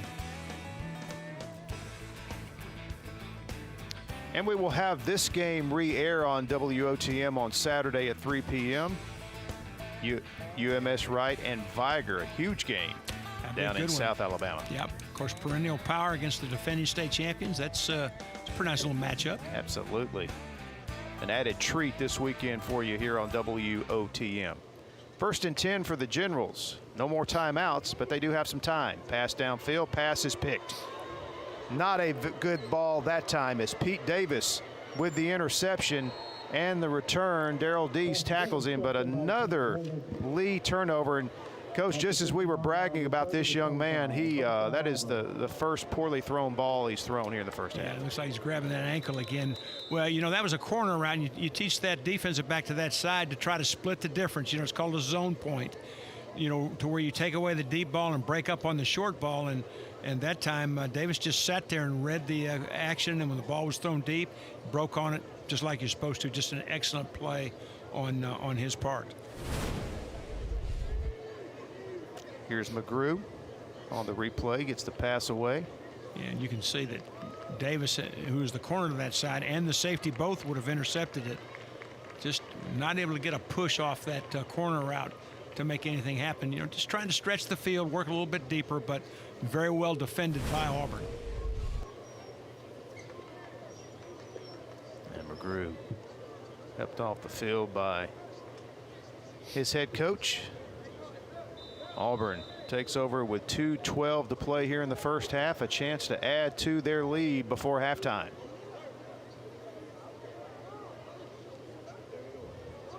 It's Pittman with a pitch to Blomeyer, and he is ahead for about a 4-yard gain. Yeah, ran the speed sweep again. Really great closing by Denzel Connor from his interior line position. Got down that line of scrimmage really quick and made a nice inside-out hit.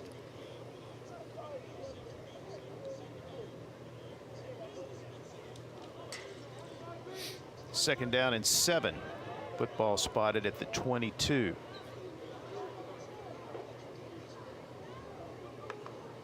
Pittman passes away and caught at the 20. That is Nation, and he fights forward. Should have the Amherst first down, depending on the spot. Tackle made that time by Torman LaPrade. Yeah, just a little hitch route and nice little move after the catch. Here you see the hitch, a little stutter move.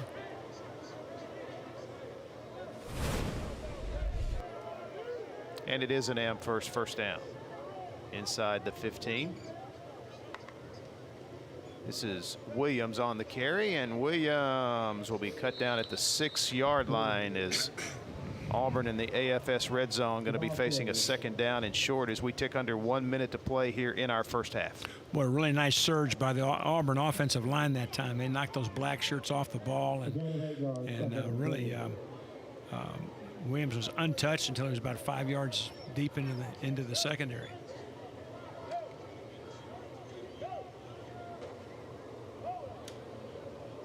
Second down and 2. Tigers with all 3 of their timeouts as they are taking their time here, running some clock. Second down and 2. Pittman's pass is caught by Blomeyer, and he gets a good block from Josephson, and he is in for the touchdown. Well, ran the quick screen off that motion action right there, and good blocking at the point of attack, and put 6 more on the board for the Tigers. You see Blomeyer right there just kind of backpedals out, lets those 2 blockers in front set the edge for him, and then picks his spot and takes it in for the score. And the Sonny King extra point from McGow is good. 37-0 here. The top-ranked team in 7A. Closing this first half strong.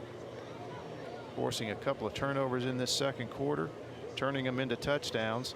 3 touchdowns here in this second quarter to go with the 2 they scored in the first quarter along with the safety, and it's 37-0. You know, they've been I think they're a little rough in the early going, but they've been kind of like what we talked about in the opening. Been very methodical, very businesslike, and they've just gone about their business, which is, you know, with the games they have coming up after this, exactly what I'm sure Coach Etheridge wanted out of tonight.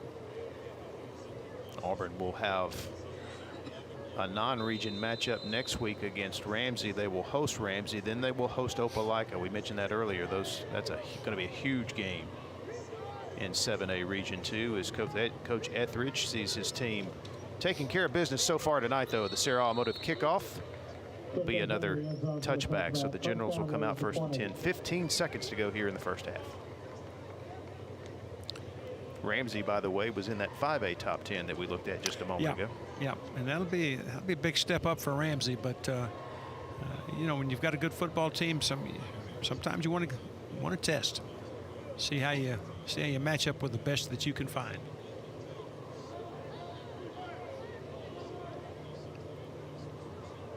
I think Lee will be content to get to the locker room and regroup here. And a big hole here at halftime. Coach Etheridge, you mentioned at one point Auburn was up 16-0, but you could tell he wasn't really enthused about how his team was playing. I think he's got to feel a little bit better about this second quarter. Yeah, he's got a little more spring in his step right now than he had earlier. They've kind of righted the ship. Good to see McGrew back out there. Absolutely. Looks to put it in the air on first down. He's got time this time. Lobs it downfield. And it's another interception to the same player, Pete Davis. Second interception, and Davis is going to return this one all the way down to the half-yard line, and that will bring us to the end of the first half. Well, there are reasons why coaches teach quarterbacks do not throw the ball late down the middle of the field, and that's one of the reasons right there. Lots of defenders in that part of the field. Nearly another touchdown on a pick 6, but we'll go to break and come back with some Holtzford highlights and much more as we'll have halftime for you from Crampton Bowl on the AHSAA Thursday night game of the week, presented by Amherst.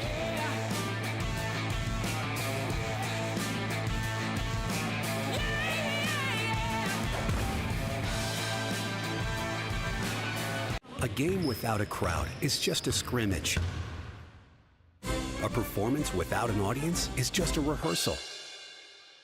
Without your presence, high school sports and the performing arts aren't possible. Ensure that these essential extracurricular activities continue to enrich the lives of students in Alabama. Purchase a ticket to your local high school's game or performance. This message presented by the AHSAA.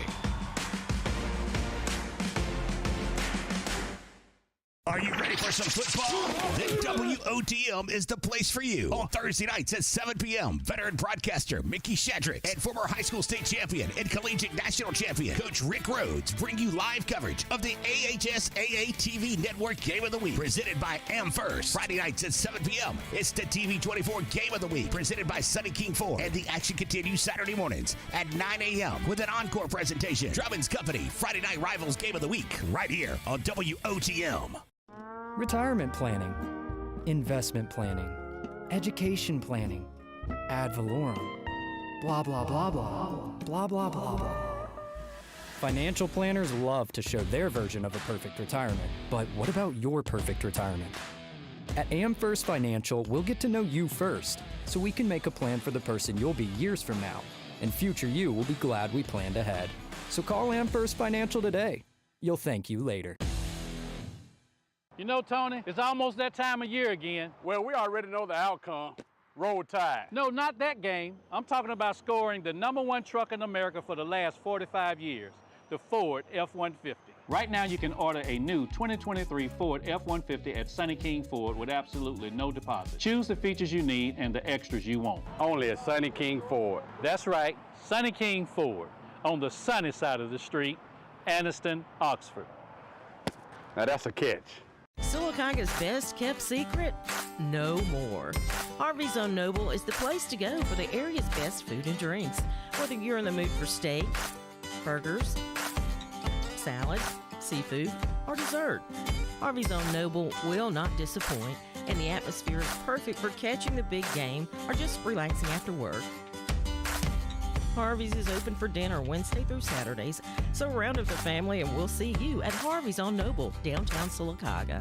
It's the end of summer payment vacation happening now at Sarah Honda in Sylacauga. Summer may be coming to an end, but your payments can still take a vacation. Make no payments until the end of the year and get 1.9% APR financing during the end of summer payment vacation sales event happening now at sarahhonda.net and at Sarah Honda on Highway 280 in Sylacauga. Disclaimer with dealer preferred lender. Credit approval may require money down. 1.9% for 60 months at $1748 for $1,000 financed, regardless of down payment. Visit dealer for details.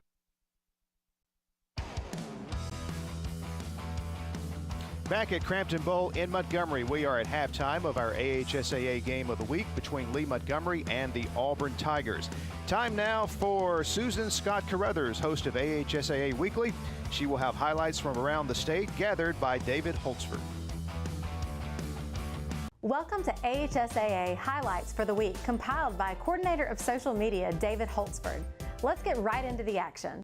Defending Class 6A football champion Clay Chalkville traveled to Pinson Valley last week, riding an 18-game winning streak. The expected high-scoring contest turned out to be a real defensive battle, however.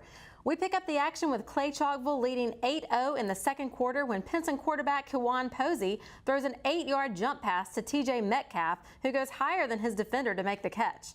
That catch pulled the Indians to within 2 points at 8-6.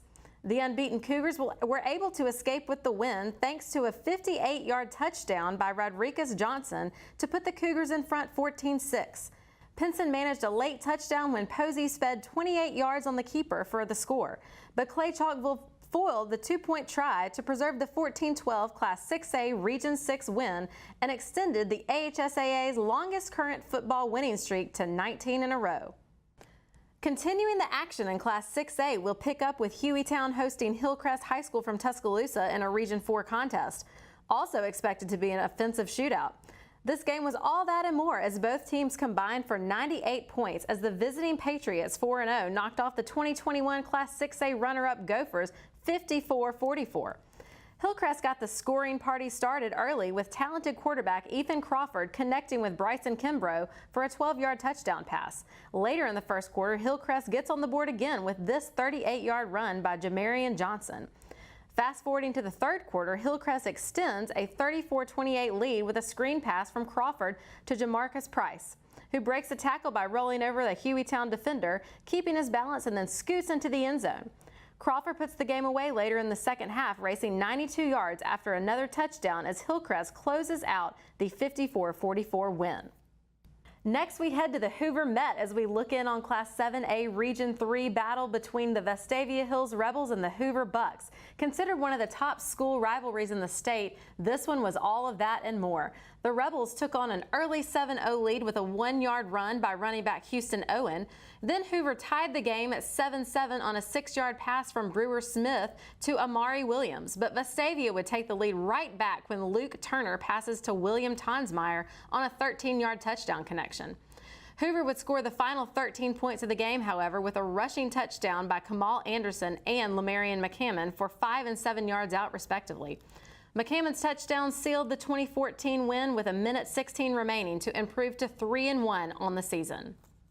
We remain in Class 7A, heading to Opelika for the Region 2 headliner featuring the Bulldogs and Central Phoenix City. Another defensive battle ensued with Opelika's Ja'Cory Thornton and Caden Cooper scoring touchdowns for the Bulldogs to take the 14-7 lead. Central tied the game late with Jalen Epps' 3-yard run. And we pick up the action with Opelika lining up for a field goal in regulation to win the game. But Central comes up with a huge blocked kick and sends the game into overtime. The Bulldogs come up with an interception during the Red Devils' offensive series in the extra period, and Opelika coach Eric Speakman called on place kicker Johnny Cecina to kick the game-winning 25-yard field goal as the Bulldogs snapped a 6-game losing streak to the Red Devils with a 17-14 win. Moving to Class 3A, we head to Northeast Alabama to find defending Class 3A state champion Piedmont taking on Plainsview. Piedmont senior quarterback Jack Hayes, who is closing in on the all-time AHSAA state record for career passing yards and total touchdowns, used his running ability to rush for 106 yards and 3 touchdowns as the Bulldogs built a 21-0 lead early before the Bears clawed back to within 1 touchdown. Piedmont got late touchdowns from Ishmael Bethel and Rolly Pinto as the Bulldogs post a 34-21 victory in the Class 3A Region 6 win. Defensively, Brody Epps and Rhett Alford had 14 and 11 tackles respectively to seal the victory.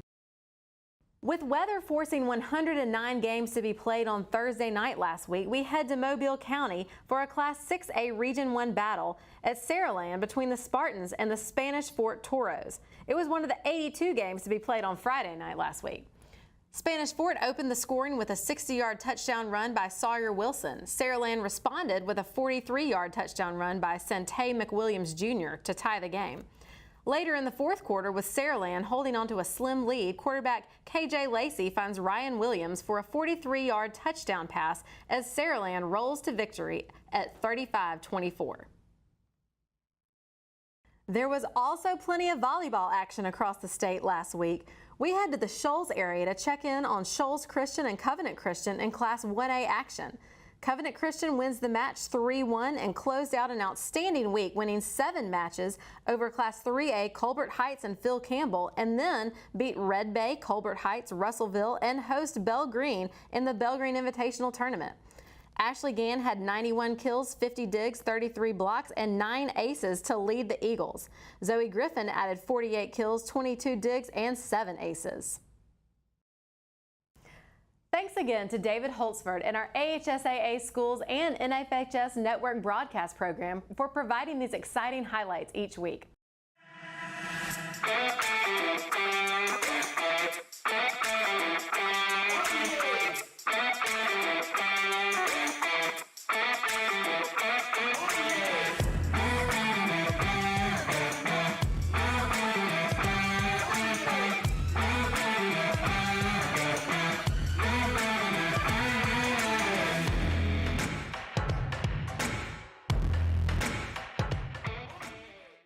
Are you an enthusiastic sports fan? Want to have fun and get in on the action? Heck, yes. That'd be awesome. Have great attention to detail? Want to stay active? Definitely. Want to give back to the student athletes in your community? Obviously, yes. Then you'd make an excellent high school sports official. We need more officials in Alabama, because with no high school officials, there are no high school sports. Sign up today at highschoolofficials.com. There's a lot in life to smile about.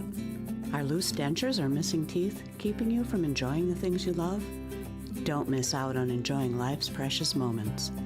You can be you again with affordable mini dental implants. You can smile again, laugh out loud, and have your self-confidence back. Let us help you make it memorable. I'm Dr. Rick Redmond. Call me today for a free consultation and give me the opportunity to change your life. You know, Tony, it's almost that time of year again. Well, we already know the outcome. Roll Tide. No, not that game. I'm talking about scoring the #1 truck in America for the last 45 years, the Ford F-150. Right now, you can order a new 2023 Ford F-150 at Sunny King Ford with absolutely no deposit. Choose the features you need and the extras you want. Only at Sunny King Ford. That's right, Sunny King Ford, on the sunny side of the street, Anniston, Oxford. Now that's a catch. And welcome back to Crampton Bowl in Montgomery, the AHSAA Thursday night game of the week, presented by AmFirst. And it is all the Auburn Tigers, the top-ranked team in Class 7A, and a 7A Region 2 battle tonight with Lee Montgomery, flexing their muscles with a comfortable lead here at intermission. Mickey Shadricks along with Coach Rhodes. Coach, a lot of miscues there by Lee Montgomery. Auburn seemed to take advantage of every opportunity. Yeah, they really did. They were very opportunistic. And as you said, showed their power when they had to as well. But, yeah, you know, Lee had some bright spots. They got a nice drive early. They had some plays that had some potential, but just really too much Auburn Tiger football in this first half. Well, Coach, let's, while we're awaiting the second half, let's kind of start in Class 1A and work our way up. You know, this is a time of year when you're in the middle of region play and you're starting to learn a lot more about various teams and various classifications. This is Class 1A, of course, with Elba ranked number 1. Well, of course, some familiar names there, some really legendary names. Elba, Brantley, Sweetwater, I don't want to leave anybody out, but Leroy ranked second. I wouldn't say that's a surprise, but that's as good as they have done in a while. Linden, you know, good solid program. You know, from 1 through 10, I mean, that's a pretty good looking division. And slide up to Class 2A, and who else but the 5 Red Devils there atop the 2A rankings. No surprise there. You know, the Flying Squadron from Highland Home, yes. Right up there in the thick of it. You know, Ayrton Pisgah, BB Comer from in Sylacauga is in your top 5 right there, and Lynette, of course, who was a power in 1A, back up in 2A. They're in the top 10, and but you know, as you said, Fife is. You know, that's the guy you got to beat if you want to be the state champions in Alabama if you're in their classification and they're atop those rankings like they usually are. And BB Comer, a big game with Benson coming up on Friday night, both undefeated in region play. Class 3A, we see the Piedmont Bulldogs in a familiar position, ranked number 1. We will have Piedmont next week in a very good non-region matchup with the Anniston Bulldogs, but along with Piedmont, again, another solid list of teams there that a lot of people recognize. Yeah, and Jack Hayes, who seems like this must be his 15th year as the starting quarterback at Piedmont. I believe this is his senior year, so that'll be good. There you see the game right there. Mickey, it's going to be a good one. Next Thursday night, we'll have it for you here on the AHSAA Thursday night game of the week. And there you see the full top 10 there in Class 3A. And moving on to Class 4A, Montgomery Catholic, a lot of 4-0 teams there, Coach. Hanley, off to another good start this year. Of course, Andalusia down in the south, Aniana, Anniston right there in the thick of it in Class 4A. Good to see the Bulldogs in the top 10. And, you know, Jacksonville there at number 9 lost a heartbreaker to Anniston last week. Yeah, that's a loaded division. I mean, obviously, if you're in the top 10 in the state, you're a good football team. But, you know, your top 6 teams are undefeated, and any of those 6 teams could win the state championship for sure. And Orange Beach is undefeated as well at 2-0. We go to 5A, UMS Wright leads. Those are 2 perennial state powers that are right there. Ramsey has another great football team. Gunnersville is good. Moody is one of their better teams they've had in a while. Pleasant Grove, we know about them. Gulf Shores lost a very, very hard-fought game to UMS Wright. Viger, the defending state champions. You follow an ARAB, that's another loaded division. Meanwhile, in UMS Wright and Viger play on Friday. That'll be a very good game in Class 6A. Clay Chalkville, one of the top teams in the state. Mountain Brook, we had them a few weeks ago as they dominated their game against Minor. Those are the top 2 teams in 6A, but you know, you got Gardendale in there. Pinson Valley gave Clay Chalkville all they could handle last Friday night. Yeah, they really did, and showed they belong in this top 10. You know, Mountain Brook was very impressive. Haven't seen Saraland this year, but they, you know, traditionally have had good programs ever since they've been a school system. They say this is as good a Hillcrest team out of Tuscaloosa as they've had in a long time. Hartselle is a perennial power. Theodore always play good football. Gardendale, another really good team. A couple of really good prospects there. Muscle Shoals, always tough. Benjamin Russell, they've got it going this year. And now this gets to Class 7A. Auburn at number 1. We talked about that earlier. They got that huge matchup with Opelika coming up. We're going to see Thompson and Clay Chalkville next Friday night, and of course that Region 3 where they all have to beat up on each other, which will be pretty important. We'll take a break and return. Second half kickoff coming up from Crampton Bowl in Montgomery. The perfect checking account doesn't exist. Not at a bank, that is. So why do you keep looking there? At AmFirst, you can get no minimum balance or monthly fees, an instant issue debit card, and free checks with unlimited check writing. But who doesn't want more? Like a rewards program you'll actually use, and convenient digital tools that make it easy to manage your account from anywhere. Now you could try and find that at a bank, or you could save yourself the trouble by checking with us.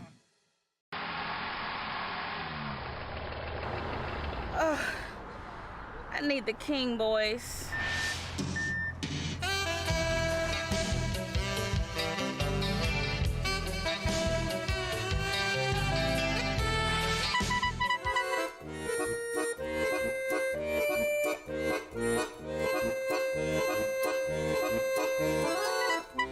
Don't call two clowns in a tow truck when you're dreaming of them king boys.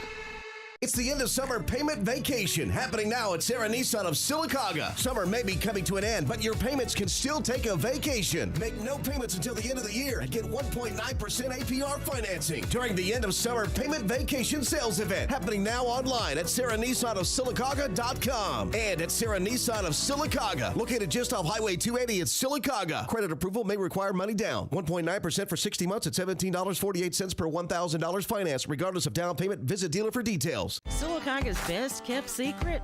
No more. Harvey's on Noble is the place to go for the area's best food and drinks. Whether you're in the mood for steak, burgers, salad, seafood, or dessert, Harvey's on Noble will not disappoint, and the atmosphere is perfect for catching the big game or just relaxing after work. Harvey's is open for dinner Wednesday through Saturdays, so round up the family and we'll see you at Harvey's on Noble, downtown Sylacauga. And halftime wrapping up here at Crampton Bowl. You see our halftime score. The Auburn Tigers leading Lee Montgomery. 7A Region 2 matchup tonight. The Tigers undefeated at 4-0 coming into this one. Lee Montgomery 0-3. This game is pretty much played out about the way you would have thought it would be played out on paper. They don't play the game on paper, of course, Coach. We're playing the game on the field. So we're going to take a look at our first half highlights, and it wasn't a great start for Lee Montgomery. No, the errant snap that is going to be covered in the end zone for a safety. Nice defensive play here by Lee, stopping this screen pass. And Lee showed a lot of spit and vinegar early. Had something going, but this is going to be an errant option play. Is going to be picked up, and Auburn will be off to the races again. Coleman Granberry, the linebacker, returning that fumble for a touchdown. And I tell you, McGrew was under duress a lot in that first half. The young man made some great throws, but he also was under a lot of pressure. And this is D.V. Williams, the Auburn tailback, who is an outstanding player, Coach, and he had a couple of rushing touchdowns in that first half. Yeah, and you see the strength of the Auburn offensive line, a couple of pancake blocks there. But Lee will have their moments. There's blitz pressure right there that comes on, but beautiful throw right here by Harsin on the fade route. Those right over the outside shoulder, just like you're supposed to. Interception picked off here for yet another Auburn score. And this is Williams getting the great block there, paving the way for his second rushing touchdown. And McGrew started kind of threw some bad balls there late in the first half, and Auburn made him pay. Another interception there, and then this is the little flip screen out there to get us to 37-0. And we'll come back with a second half kickoff from Crampton Bowl here at the AHSAA Thursday night game of the week. Retirement planning, investment planning, education planning, ad valorem, blah, blah, blah, blah, blah, blah, blah, blah. Financial planners love to show their version of a perfect retirement, but what about your perfect retirement? At AmFirst Financial, we'll get to know you first, so we can make a plan for the person you'll be years from now, and future you will be glad we planned ahead. So call AmFirst Financial today. You'll thank you later. A game without a crowd is just a scrimmage. A performance without an audience is just a rehearsal. Without your presence, high school sports and the performing arts aren't possible. Ensure that these essential extracurricular activities continue to enrich the lives of students in Alabama. Purchase a ticket to your local high school's game or performance. This message presented by the AHSAA. Siliconga's best kept secret? No more. Harvey's on Noble is the place to go for the area's best food and drinks. Whether you're in the mood for steak, burgers, salad, seafood, or dessert, Harvey's on Noble will not disappoint, and the atmosphere is perfect for catching the big game or just relaxing after work. Harvey's is open for dinner Wednesday through Saturdays, so round up the family and we'll see you at Harvey's on Noble, downtown Silicaga. Are you an enthusiastic sports fan? Want to have fun and get in on the action? Heck yes, that'd be awesome. Have great attention to detail? Want to stay active? Definitely. Want to give back to the student athletes in your community? Obviously, yes. Then you'd make an excellent high school sports official. We need more officials in Alabama, because with no high school officials, there are no high school sports. Sign up today at highschoolofficials.com.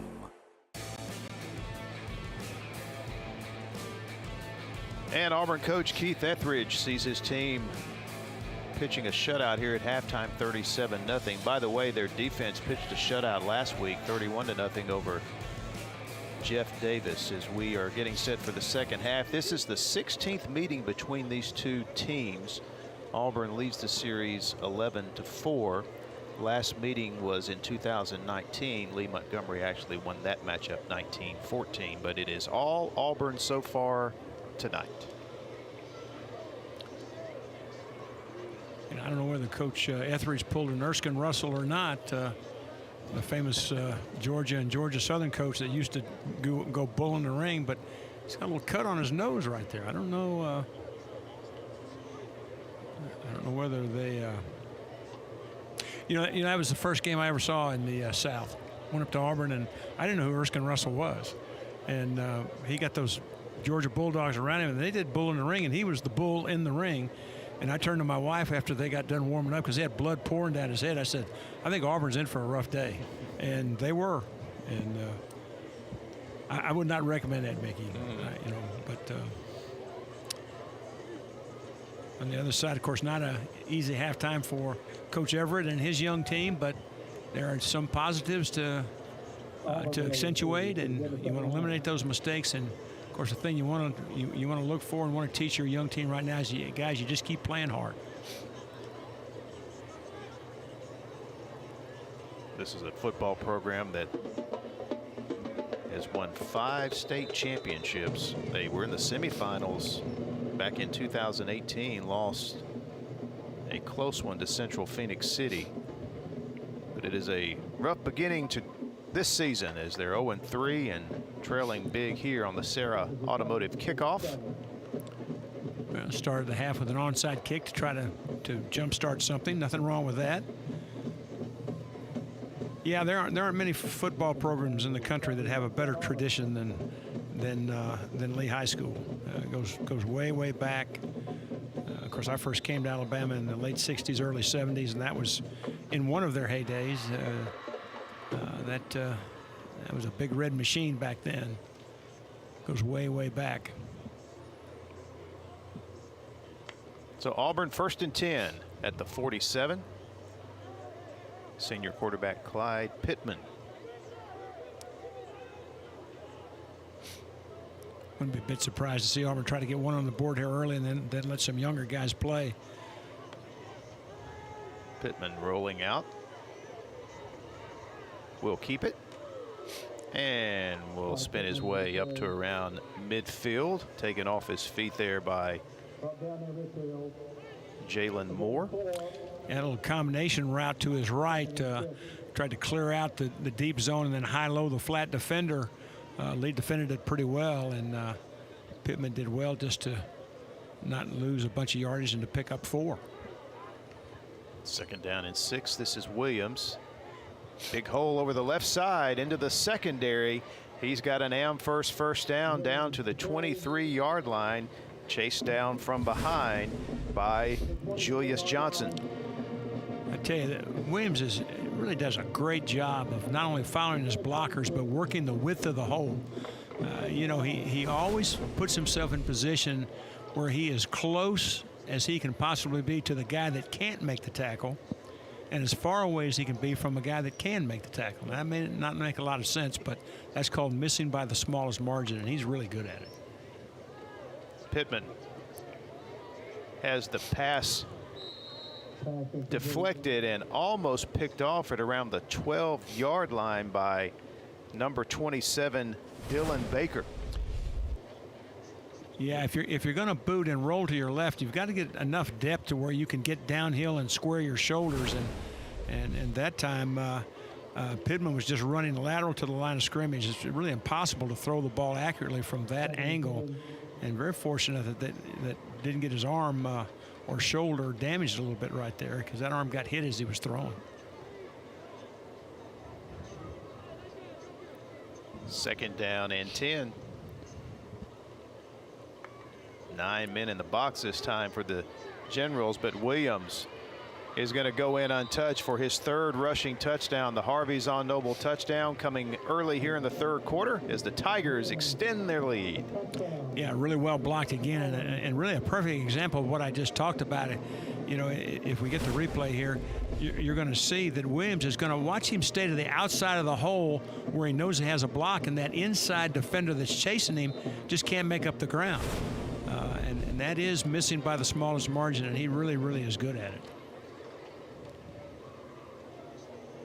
Well, I think that's probably exactly what Coach Etheridge talked about at halftime. Let's get one quick on the board, and I would not be a bit surprised if we don't see some younger players here. 44-0, Auburn with the lead as Williams with his third rushing touchdown, his 7th rushing touchdown of the season.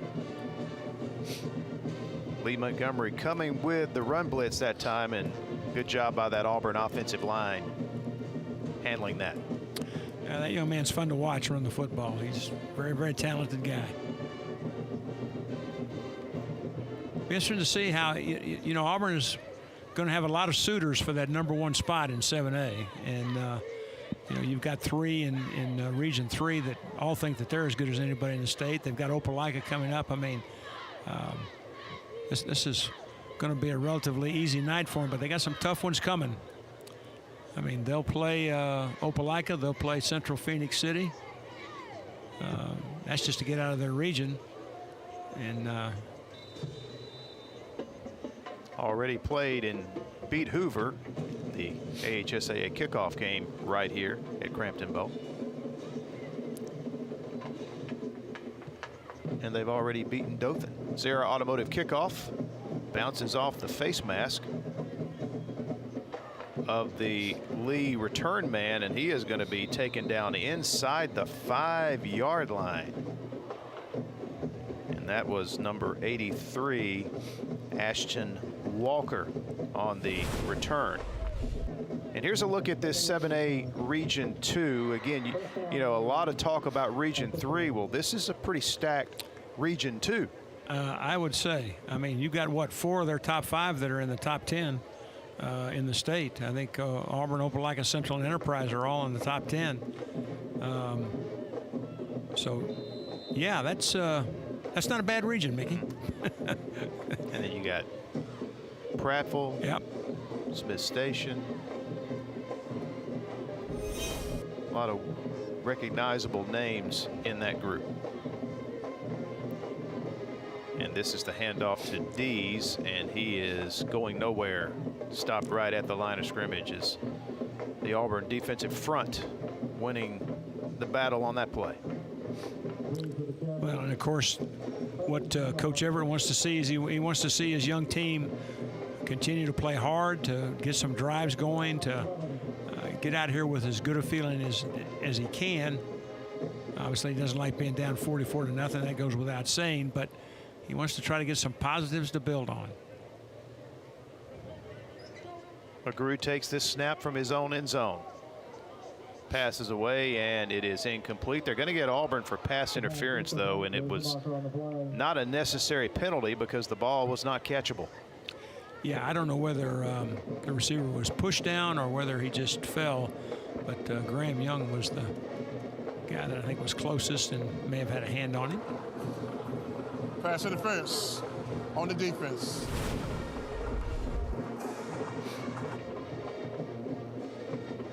Yeah, that's a hand around the waist with the ball in the air. The old hand around the waist, turning the receiver. Pass interference. It normally is. Results a first down. It normally is not acceptable, Mickey. Not tonight at Crampton Bowl for sure. Nope. Gives the Generals a first down at the 17, which means McGrew can take this snap from outside of his own end zone.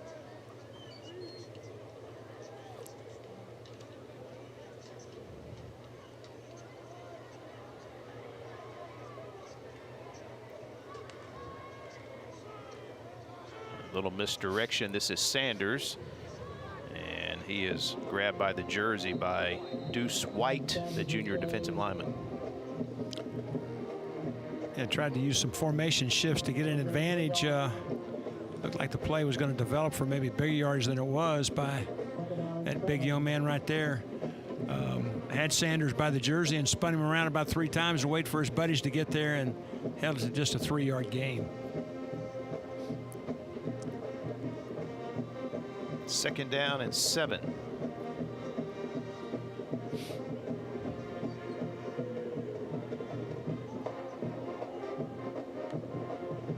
McGrew looking to throw.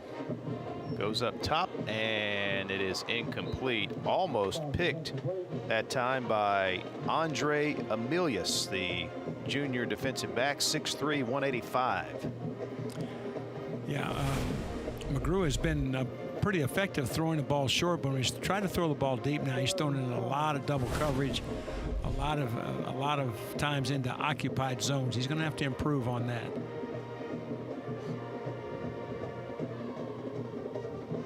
And a tough down here for the Generals, 3rd and 7. Tiger defensive front has put a lot of pressure on McGrew, especially in that second quarter. They come after him here. McGrew escapes the pocket, lobs it downfield, incomplete. Sanders the closest to it, and that will bring up 4th down. Yeah, ran that little twist that they've run so effectively all night, and then also added on, looked like the edge defender from the field that when his back blocked, he came on, and that was enough to force the movement out of the pocket by McGrew, and ended up just having to throw the ball away.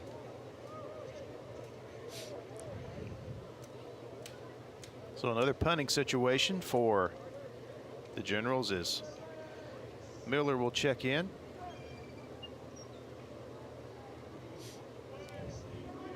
Short punt. And it will roll dead at around the 40-yard line, as where the Tigers will take over with a 44-0 lead. And we'd like to welcome our CTV beam viewers on SD channel 79 and HD channel 286.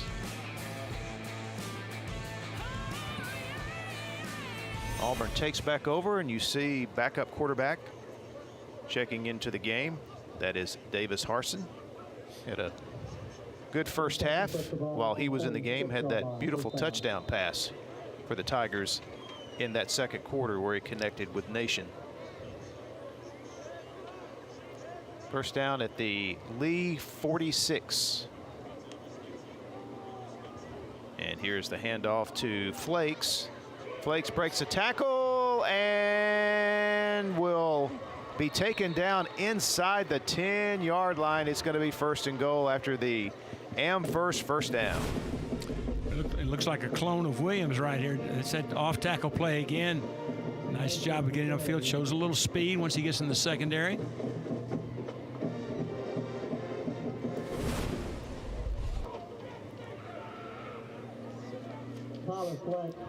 Auburn back in that AFS red zone. 1st and goal at the 6. Harsin. And the touchdown here for LaMichael Gunn.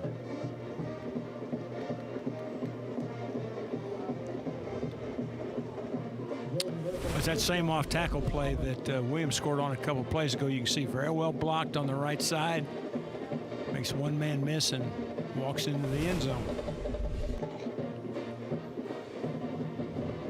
So the second week in a row that this Lee Montgomery defense has given up 50 points. They lost 51-7 last week to Opelika. And if McGow can connect on the Sonny King extra point, which he does, that puts 51 on the board for Auburn, and we're just halfway through the third quarter.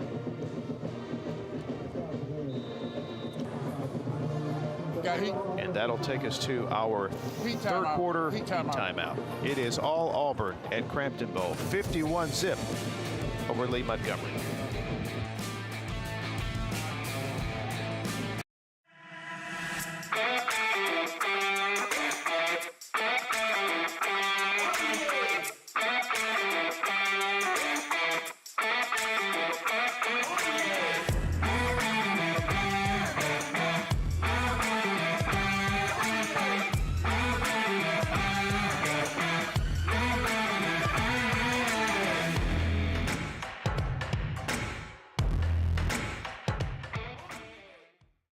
I was in a car accident.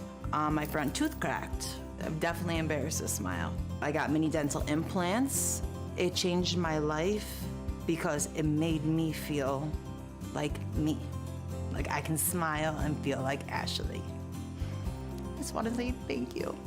You can be you again with mini dental implants. I'm Dr. Rick Redmond. Call me today for a free consultation and give me the opportunity to change your life. I'm more than happy. I'm ecstatic. And we peek into the Auburn sidelines here at Crampton Bowl, and that kind of looked like me and you dissecting highlights here, Coach. Yes, except we don't have helmets on. But, no, we don't. No, that's quite a setup that high school football has now. A lot of people don't use the big screen anymore. They go with all iPads, but you can see Auburn's got some of both. There's a couple of iPads on the right-hand side and the big screen as well, and they're very attentive. And as we said earlier, it's a long way from the old chalk and blackboard. McGow's Sarah automotive kick sails out of bounds inside the 5. That'll be a penalty against the Auburn Tigers, and the Generals will come out and set up shop with some good field position after the penalty. And on the kicking team. First down. So a very subdued call there by a referee. Yes, it was. That's the 51-0 third quarter voice. Very, very mellow. Now, if you're a Lee General right now, you just want to have something good happen. Again, you got to play it. Just got to play one play at a time. Can't worry about the score. Nothing you can do about the score right now. You just got to take care of business. You want to get 4 yards on first down and then tack on a first down somewhere in this drive, then get another one. McGrew handing off to Dees. He fights forward for 2 or 3. So as a longtime coach, you've been on both sides of this. Obviously, I'm not going to ask you which side you'd prefer to be on. Well, I hadn't been on the minus side of 51-0 very much. I mean, well, yeah. So, but obviously, this is a game where you just got to quit looking at the scoreboard, right? I mean, it's not about that anymore. I mean, the important thing is that gentleman right there, he's got to keep coaching. He's got to show his guys how to fight through adversity and keep coaching and try to be as positive as he can. You got to coach it like it's nothing. And then you're looking for guys that are going to play hard. McGrew slings it downfield.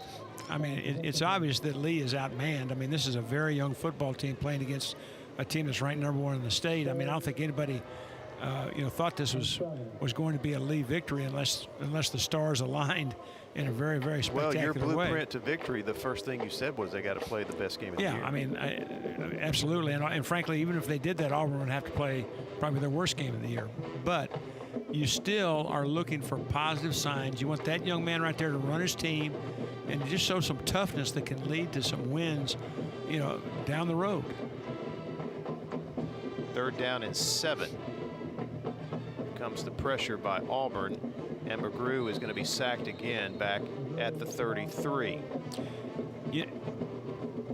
You know, Mickey, one of the things that football teaches you, and you well know this, as we look at Lanier's schedule that they have left on there, there's some winnable games on there. There's some tough ones too, but that nothing is forever. I mean, because you're not as good as you want to be today doesn't mean you can't be good tomorrow. And you just fight through it. You just keep putting one foot in front of the other, and that's what one of the big lessons is in this wonderful game. And there's some wins down the road for this team if they can just keep their head about them and just keep plugging away. And you can see it looks to me like Coach Everett is trying to do just that on the sideline, just coaching really hard. And the punt will take a Lee roll down at the 30, where it is down by Tormund LaPrade. And I'll say this too, just to finish my thought. I mean, it's easy to sit here watching the game 51-0. I'm not the guy, in the red helmet that's getting pounded on. I mean, it's very easy to just throw up your hands and say, well, what the heck? But you just can't do it. You just can't do it. You got to have enough belief in what you're doing that at some point you're going to get things turned around, and there's going to be a better day. New quarterback is in the game. This is Jackson Kilgore, the sophomore, 6 foot 155, taking his first snap of the game. And he hands off to Flakes. Flakes with a good surge out across the 4 to the 41, and that is another first down as the Tigers, after not much offensive production in that first quarter, they've been a juggernaut here. Yeah, they've churned them out. Second quarter on. Yeah, that offensive line has ground up the Lee defense pretty well, and I don't know how many yards they have on the ground, but they got a bunch. When you got your third string quarterback in the game in the third quarter, it's going good. Yeah, it's going real good. Well, either that or it's going real bad. Yeah, but just thinking the same thing. We won't talk about that. This is Flakes. Stop for maybe a half-yard gain. Good play there by the Lee defense. Keyshawn Marbury in on the tackle. We've got Lee a couple more times this year, and it's going to be interesting to see how they develop as the year goes on. It's kind of sometimes fun to watch young football teams fight through adversity and grow, and who knows, a game that's tough like this can lead to good things down the road. Second down and 10. This is Davis, or Cody Palmer, I should say. Short gain's going to set up a 3rd down and 6 for the Tigers as we are under 2 minutes of play here in this third quarter.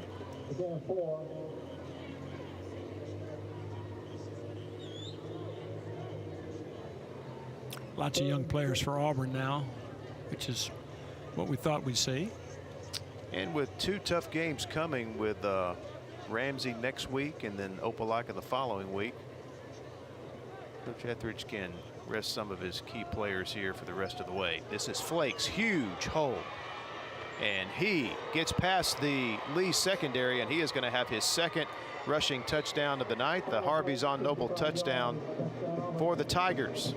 Yeah, there was just no secondary support to that side of the field. Once he broke the line of scrimmage, there wasn't a black shirt within sight.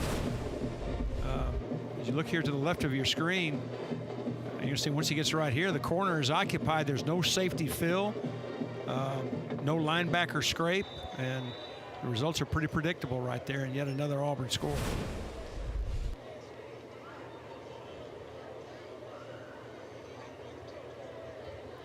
Auburn's largest point output of the season, and the Sonny King extra point.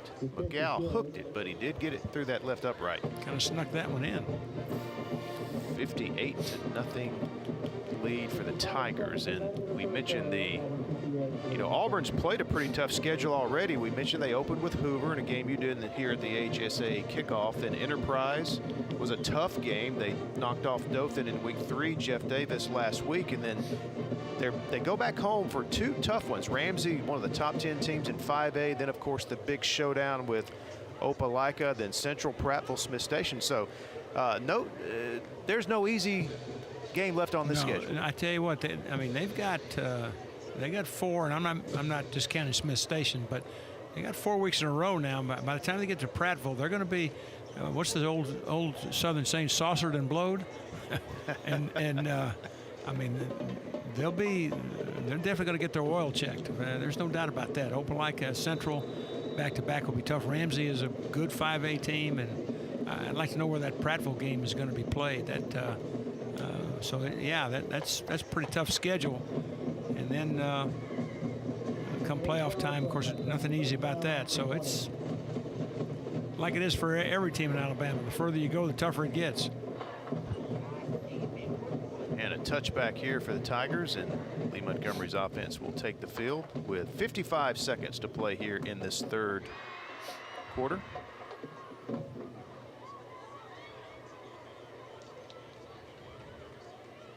You know, Coach Etheridge's team, we mentioned they're 4-0 coming in, 3-0 in the region. You know, the 10-point game with Enterprise, that was a tough game. Oh, yeah. And, of course, the Hoover game was only a 3-point win. So they've already been tested. And more tests to come. They swing it out here. And nice yardage after the catch for Gerald Bonner out across the 30. Yeah, good tough running by Bonner. Broke a tackle and got upfield. And that will be an Amherst first down for Lee.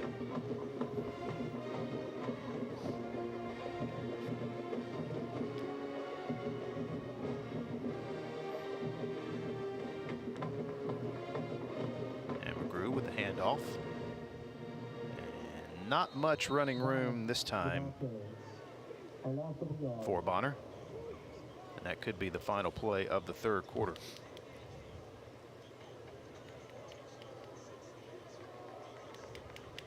And it indeed will. That'll take us to the end of the third.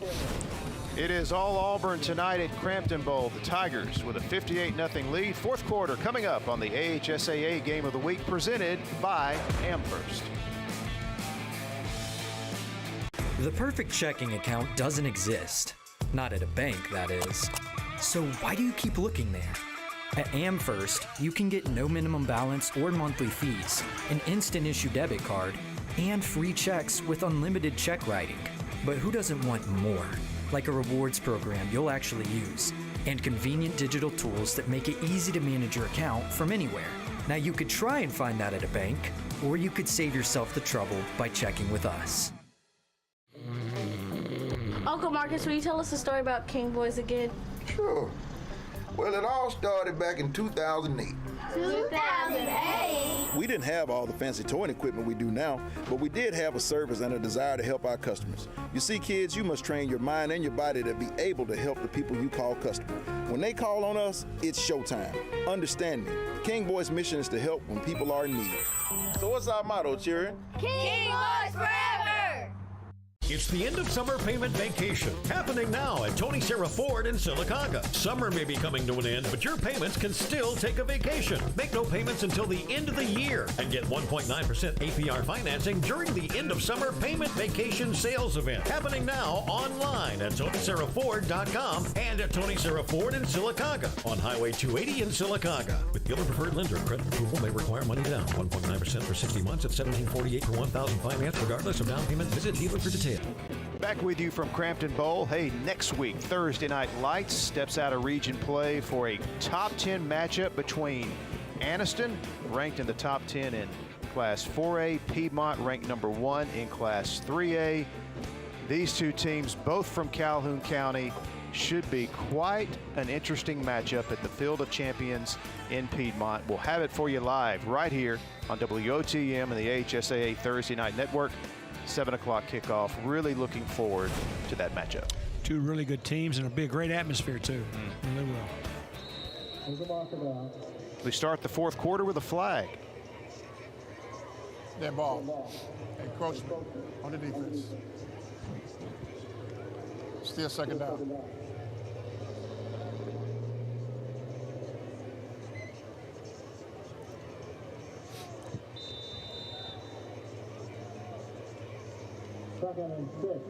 So 5-yard penalty against Tiger defense.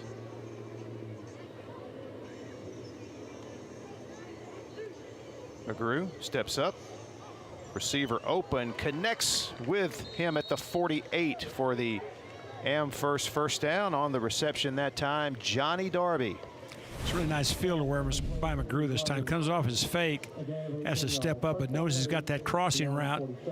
And a nice job by Darby of avoiding that man coverage and making a nice over-the-top catch.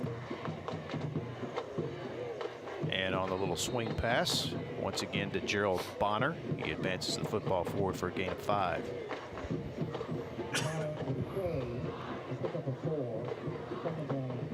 A play that we have seen several times out of the Lee playbook tonight. They like to swing that ball back out of the backfield.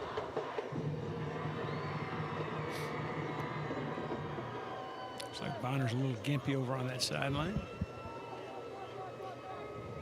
Call it a gain of 4, 2nd and 6 as they spotted it at the 43.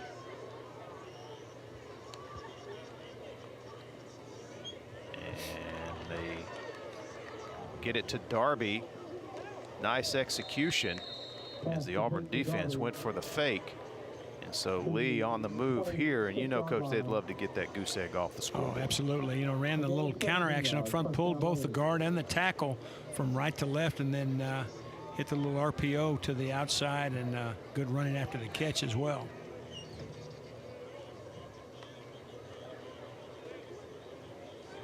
Same play, but this time it's intercepted down at the 5-yard line by Auburn's Sean Lawhorn. Another Lee turnover. Well, you know, the worst thing that a quarterback can do is to try to make something out of nothing.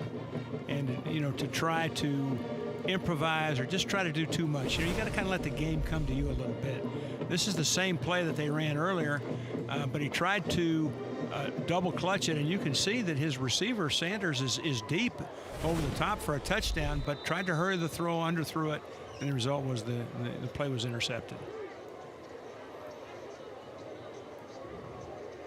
I don't know how many picks that is now. We don't have a running total right here, but that's a bunch. I would think it'd be close to 4. Tigers take back over inside their 10-yard line. And a nice run this time by LaMichael Gunn. Yeah, they've really hurt Lee running the ball wide and running off tackle. But every time they've run those plays, they've had big success.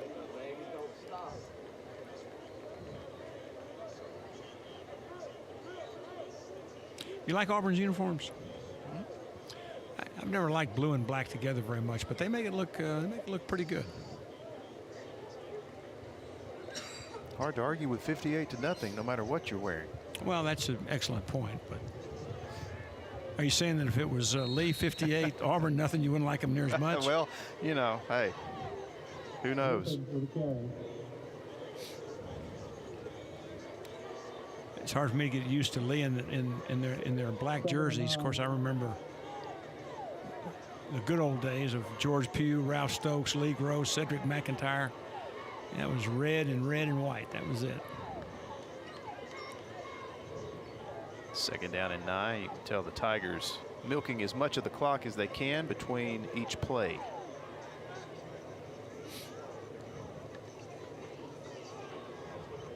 This time the quarterback keeps. And nice gain for the 3rd-string quarterback, Jackson Kilgore. Little zone read. You know, I remember when I first came to Montgomery in the 60s, late 60s, and I was with my father-in-law. We were driving down Madison Avenue, and we noticed all these people lined up outside of Crampton Bowl. I said, "What is going on, Pop? What are they doing?" He says, "They're getting tickets to the Lee Lanier game." Of course, that game wasn't until, you know, November. But they were buying tickets in August because Crampton Bowl was sold out. On the defense. I wish everyone could first down. could hear what when you look at this stadium and you start, as you were doing with me earlier, you start pointing to this point on the field, this point in the stand, this point outside the stadium, all these things you remember from all these different. No, I'd tell you, it's a great old venue. You know, it used to be a minor league baseball field, and it was a pretty cool looking baseball field. And The first game I ever saw there was Troy against Willamette, Oregon in 1968. Sim Bird spun the ball through the air like very few could, and those poor guys from Oregon, they don't know what, they still to this day don't know what hit them. And the red wave rolled that night. Yeah, I spent a lot of times in my younger years watching and coaching in that stadium right there. It's really legendary. And who can forget the blue-gray game? Used to love that because everybody wore their own helmets. And, you kind of tell who was who. And well, despite the fact that none of these young men need a break, we've got our fourth quarter mandatory heat timeout. Back to Crampton Bowl in a moment.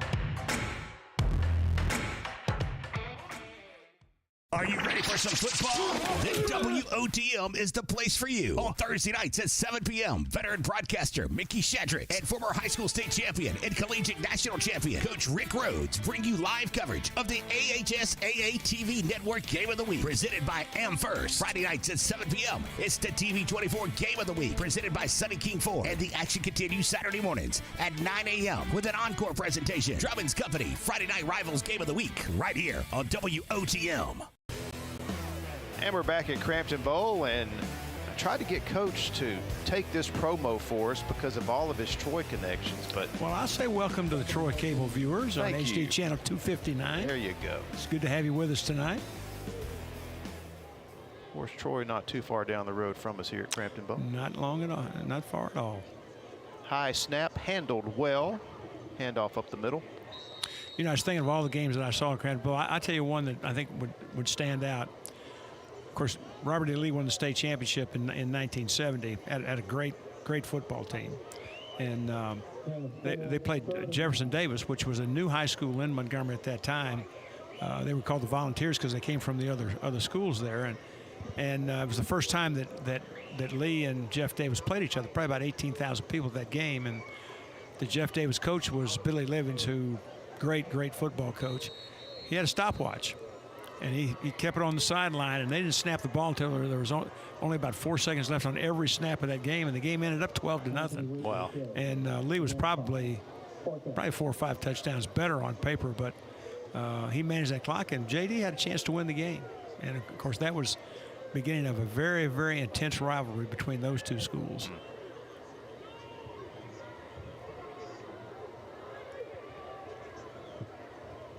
A lot of new faces for both teams in here now as we are under 5 minutes to play. Yeah, I think some of these guys, they just got on a trade for a couple of draft picks. I'm not sure. Hadn't seen this formation too much from Auburn tonight. Nope.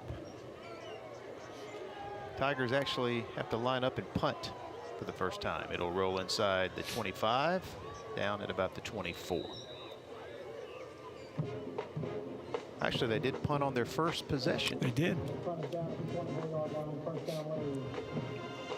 Believe it or not, the first quarter, Lee Montgomery actually outgained Auburn in total yardage, but was down 16-0 at the end of the first quarter.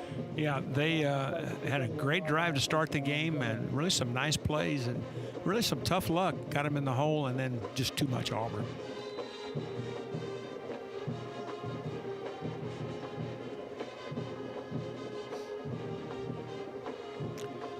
This one has gone about the way that Coach Etheridge wanted it to.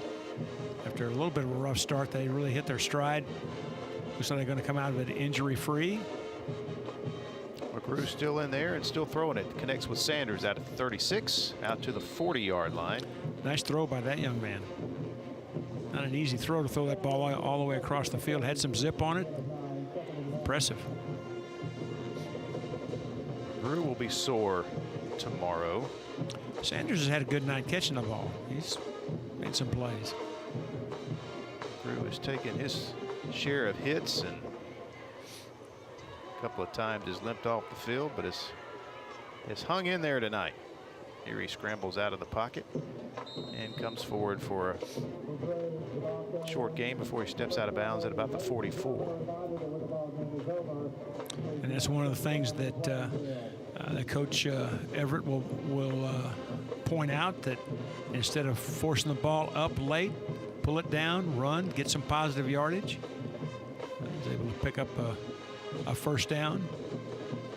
It's part of the growth of a quarterback right there.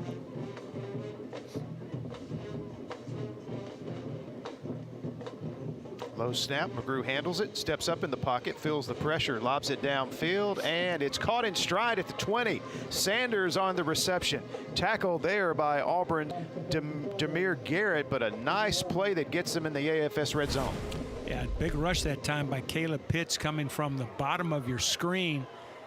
Good job by McGrew of stepping it up and putting the ball right on the money. Beautiful play.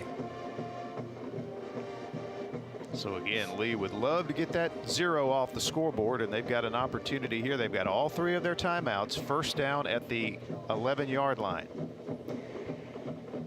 McGrew's pass is caught at the 5 by Sanders. He steps out of bounds, and that will stop the clock.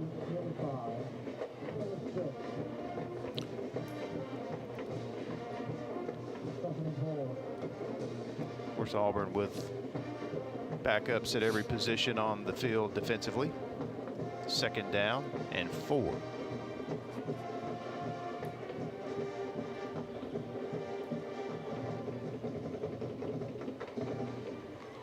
Tigers bring some extra defenders. Handoff right up the middle, and Lee will get into the end zone for the first time tonight. That is Javarion Rogers with the Harvey's on Noble touchdown.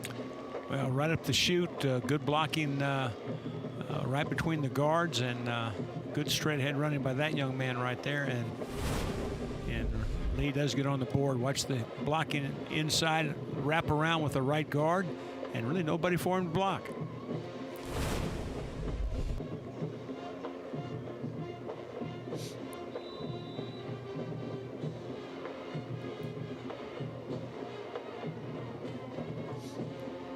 So the Generals on the scoreboard, looking to add to it with the Sonny King extra point.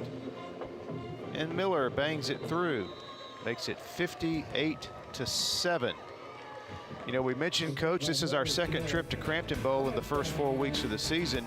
You actually were a part of the broadcast crew that did this game, Auburn and Hoover, in the AHSAA kickoff on Friday night, the opening week.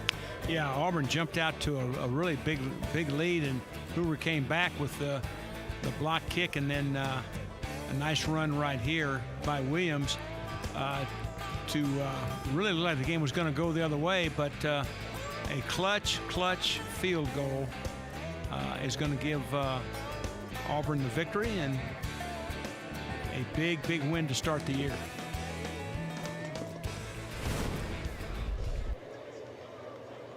And 4 weeks later, Coach Etheridge's team is sitting at 4-0, about to be 5-0.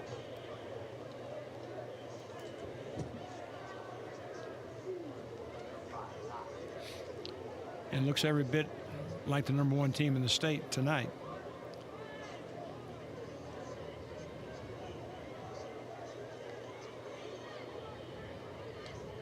I think one of the strengths of the team for the Tigers is that offensive line, Coach. We mentioned Braden Joyner, the highly recruited lineman that is committed to the Auburn Tigers. They've also got some other big guys up there that do a great job. Yeah, they really do. And the thing that impresses me about Auburn's team is there's really no weakness. I mean they're really good in every unit that they have. You saw McGow, their kicker, you know, with the clutch field goal to beat Hoover. Their special teams have been good. They get really great quarterback play. Of course, the running back we've talked about. So they have a stable of them. Their defense was very impressive against Hoover. And of course, this offensive line is, you know, about as good as there is around. Well, they call holding on this kick return. 51 seconds to play. I have nothing to say about that. Mickey, how about you? You have any additional comment on that? No, just thought I'd mention it. Holding call with 51 seconds left. Coach Etheridge not even upset about that one. He just... And there's everyone's favorite formation.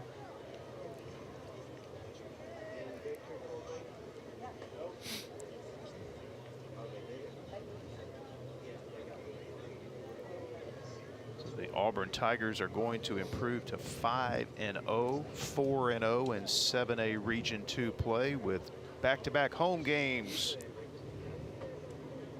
coming up. And remind you, next Thursday Night Lights heads to Calhoun County, the north end of the county, the Field of Champions in Piedmont, as the Bulldogs will host another set of Bulldogs from just down the road at Anniston, who, by the way, are ranked in the top 10 in Class 4A. The Bulldogs off to a great start this season, one of the best teams they've had in a number of years at Anniston High School, so we look forward to that matchup next week. Congratulations to the Auburn Tigers, victorious tonight at Crampton Bowl, 58-7 over Lee Montgomery. We will take a break, come back to Crampton Bowl, put a wrap on things on the AHSAA Game of the Week presented by AmFirst.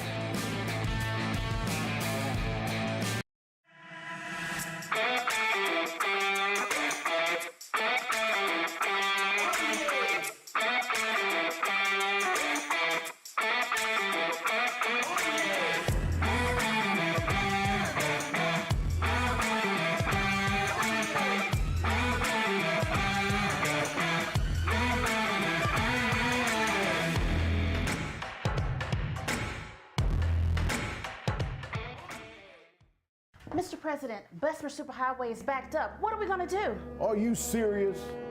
Get me the King Boys. King Boys Towing is the fastest growing tow and recovery company in Birmingham and surrounding areas for one reason. Our customers are our top priority. Whether your car's been in an accident, it's stuck in the driveway and won't start, or you just need a tow to your preferred repair shop, give us a call. Our fleet of flatbed tow trucks will provide courteous and fast service. King Boys Towing, 205-428-3235. Are you an enthusiastic sports fan? Want to have fun and get in on the action? Heck, yes. That'd be awesome. Have great attention to detail? Want to stay active? Definitely.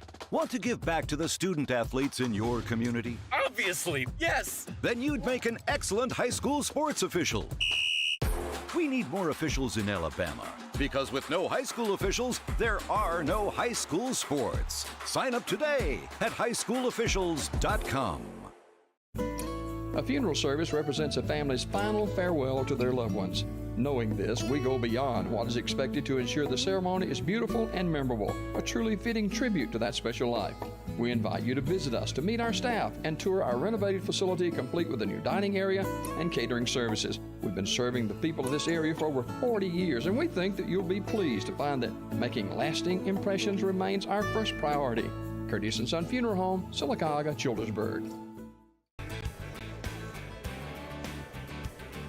Well, I doubt the Auburn Tigers will lose any first place votes in Class 7A after their performance tonight. They come into Crampton Bowl here in Montgomery, and they defeat Lee Montgomery by a final of 58-7. It wasn't a pretty start for Auburn. They were up 16-0 at the end of the first quarter, but they had not played that well. But boy, from that second quarter on, they really got it going, especially in their running game behind that offensive line. Their defense began to pressure McGrew, the Lee Montgomery quarterback, forced him into some turnovers. Yeah, and that's really the story of the game right there. That big offensive line was able to get a great push. They got those turnovers. They took advantage of every single turnover and ended up just really steamrolling a very young but gritty Lee Montgomery football team. Let's take a look at some of the highlights, Coach. We begin in the first half. This is kind of the rough start for Lee. It started with the safety as the snap went right past the quarterback, and Auburn jumped up top 2-0. And then here is Williams, who had a pretty good game, even though he fumbled here. But his lineman was able to jump back on it. And then this was a huge play because this was Lee's best drive of the game. It looked like they might take it in and score. Instead, it goes back the other way, a fumble return. You notice the fumble occurs on the 27-yard line. I mean, Lee had a really nice drive going. Of course, Auburn, we saw against Hoover earlier in the year, has a great pass rush. Take advantage of it then, and then just that great blocking up front, and Williams will do the rest of it. If you watch the left of the screen here, you can see 1, 2 knockdowns right there as Williams goes in for another score. 3 rushing touchdowns on the night for Williams. There we see some pressure there. But then Harsin with the great pass to Nation here in the second quarter. Yeah, and there was really no looking back after that. Here's another one that's going to set up yet another score. Play fairly well executed, just can't make the catch, and Auburn takes advantage of it, and Williams into the end zone yet again. And then Lee here, another poor decision there by McGrew, another pick by the Auburn secondary. Yeah, you can see 2 guys could have intercepted it. Auburn will make short work of this. Every turnover they got, they took advantage of, got a big lead at halftime, and then really just kind of sailed the rest of the way. I think this is Williams' last carry of the night. But the onslaught really won't stop once he is out of the game. Other guys come in, and they're equally as effective. And this is the big run by Flakes as he just takes it to the house. Again, just a dominant effort running the football tonight for Auburn.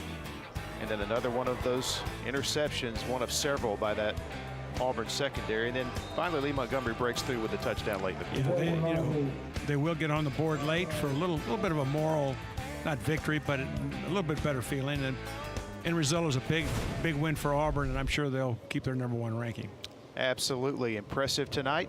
58-7, the final score, as Auburn, the runaway winner tonight. And our big-time entertainment player of the game, D.V. Williams, had a big-time game. He came in with averaging right at 8 yards a carry. Had scored 4 touchdowns on the season through the first 4 games. He scored 3 tonight.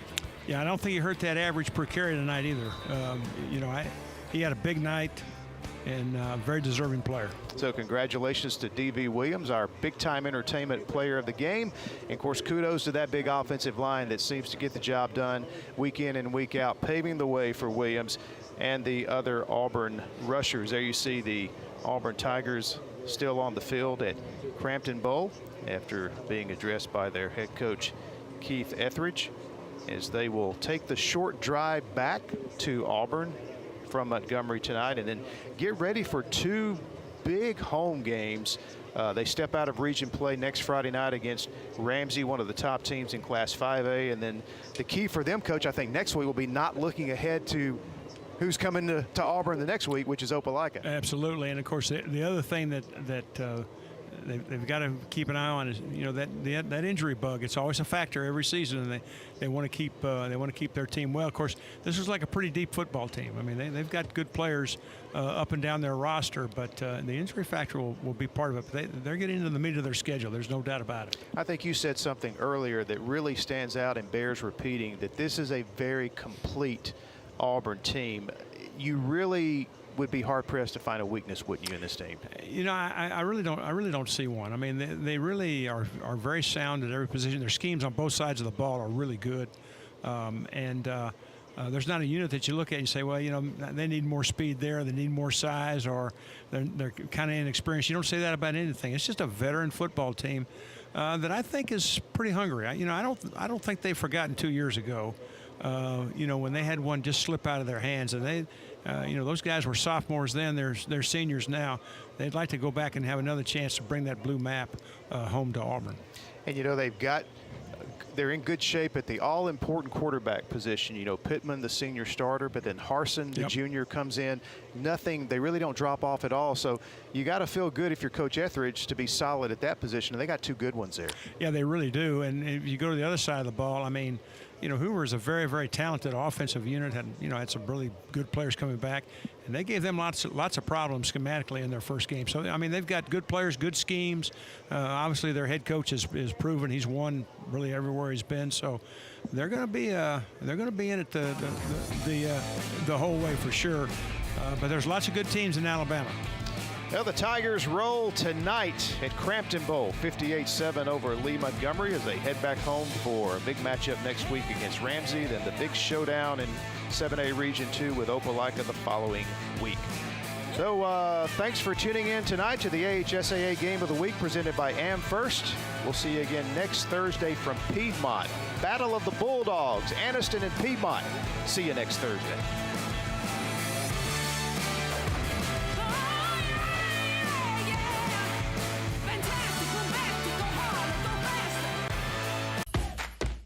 Retirement planning, investment planning, education planning, ad valorem, blah, blah, blah, blah, blah, blah, blah, blah. Financial planners love to show their version of a perfect retirement, but what about your perfect retirement? At AmFirst Financial, we'll get to know you first, so we can make a plan for the person you'll be years from now, and future you will be glad we planned ahead. So call AmFirst Financial today. You'll thank you later. Volley Talk. Highlights of the past week. High school volleyball discussions with Coach A and Coach Mo.